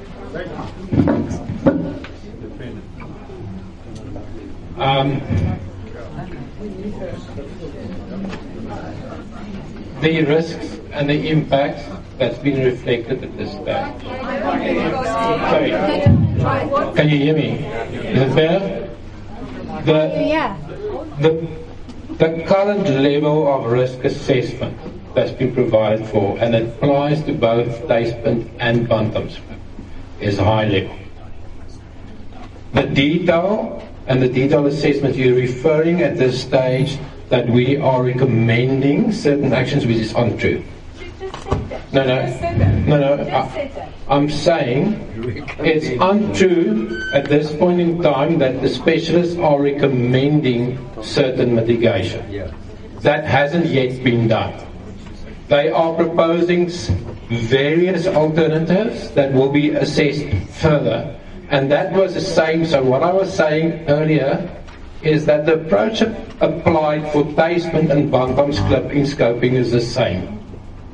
And said just now that you've got 3 months to do a report, special report, but they've already done most of the work already. No, that's not what I'm saying.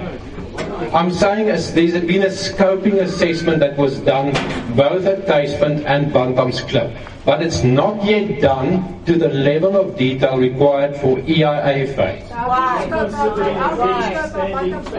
That is at this point in time where our specialists have identified, not all, but there's been a higher preference for Tuispunt. Now, we at the end of the day, as EAPS, we have to rely on the findings, at this stage high level, because what is very important to note is detail mitigation associated with risk is absolutely critical, and that can only be done at EIA phase when these detailed assessments done. We cannot at this stage. You contradicted yourself because you said you're going to rely on past studies because of the time. No, hang on. I've said what I said earlier is we're using this, where possible, using the same specialists that we used before. People died, but the rest you're going to use. No, hang on. Just.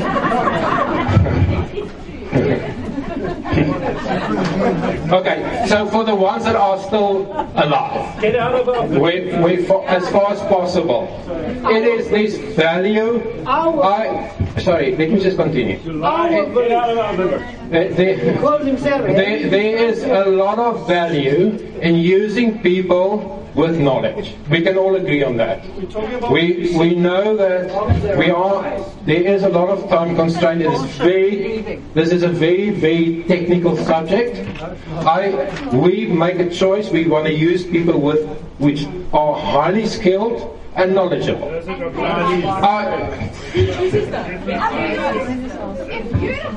Sorry, can I just ask to be respectful while people speak? There are still hands up for questions.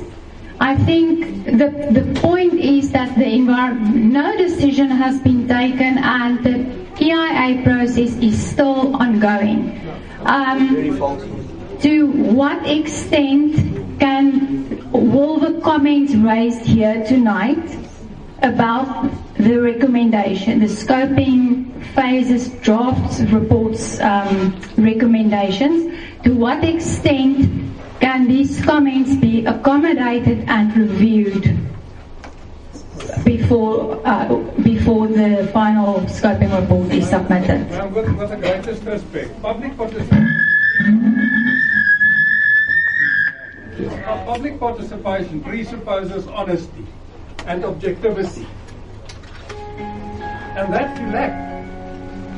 There is evidence there that you disregarded, and you did not only disregard, you did so full well knowing that there are other studies, and presented to the department something that's not true. Okay. Now, with respect, you try and soft soap us, and when caught by telling us different stories. What's the purpose of raising your hand? Now, I never seen him raise his hand. Okay. He just speaks. He just speaks. No. He just speaks. Every time he just speaks. Can we just speak about the truth? Sure, there must be some process. process. Can we speak about the effect of our participation and to what effect you're going to give us a fair opportunity? Because I'm getting tired of him just doing as he says. We're trying to give you opportunity, and I acknowledge what you're saying. I think. Shut up, your ass. Okay. Can I? If you're man enough, do it. Okay, but if you're man enough, let's try and see if we can keep this within time frame. I think what is important. Sorry, let me just answer. There's a couple of things I want to answer. First of all, previous studies. What you need to understand is we cannot, with all the studies, we have to go and review them. There could be things that have changed over time. So they have to be refreshed. It's important that we send our specialists back. I can't rely on a study that was done 10 years ago. It's important that the specialists go and reassess, update their studies, and make sure that they're valid for them now. Also, it's important because things do change. Certain of the landscape character does not change. Others do. Regarding our independence. If that's your view, I won't be able to change it, however. and we've said this right in the beginning, this is a regulated process. At the end of the day, we present our observations, make our suggestions and our recommendations based on what, not just we, because we're using over 20 different specialists. We put that information into those reports. At the end of the day, we don't make a decision. The DFFE scrutinizes our process. They make sure that it complies with the regulatory requirements. It's all we need to do from our perspective. We need to make sure that we follow that process to the T. I can't sell to you that I am independent. No. Well, why don't you allow us? Sorry, sir. And pay for our Mr. Strijdom. Okay. You see, this is what I'm talking about. He just speaks. He just speaks. I'm going to call for a point of order. I'm going to call for a point of order. Where is it? Sorry, sir. You are speaking out of turn. You can get a turn after people whose hands have been up for a while. Thank you, sir. Chief Cumming. Shut up, right. Thank you. Sir. Shut up. Please. Right. I just want... Don't come tell me. I don't know you, you don't know. We have an option. We can end this meeting right now. Yeah, it is. You don't know me. You know me. So why are you talking to me? You don't know me. Why are you talking to me? People? Fuck you too. Tell me fuck Sorry. No, you tell me fuck me. I am going to close this meeting. Who are you to tell me that? I'm going to ask you to tell me that? Chief Cumming. You to tell me that? How can you tell me fuck me? Who is he? Sorry. Who is he? I am going to end this meeting.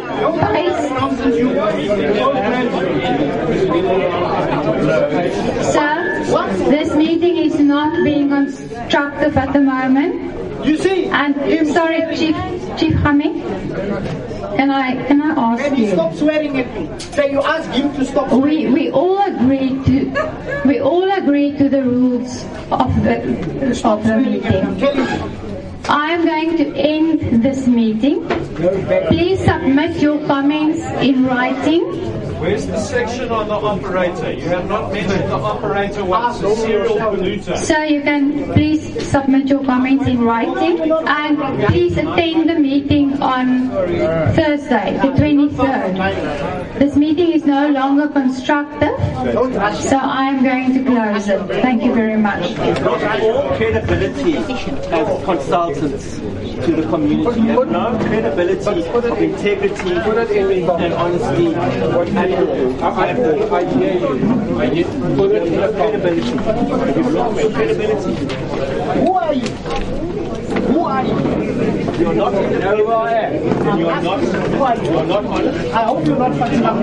I am a South African who does not believe in your arsehole.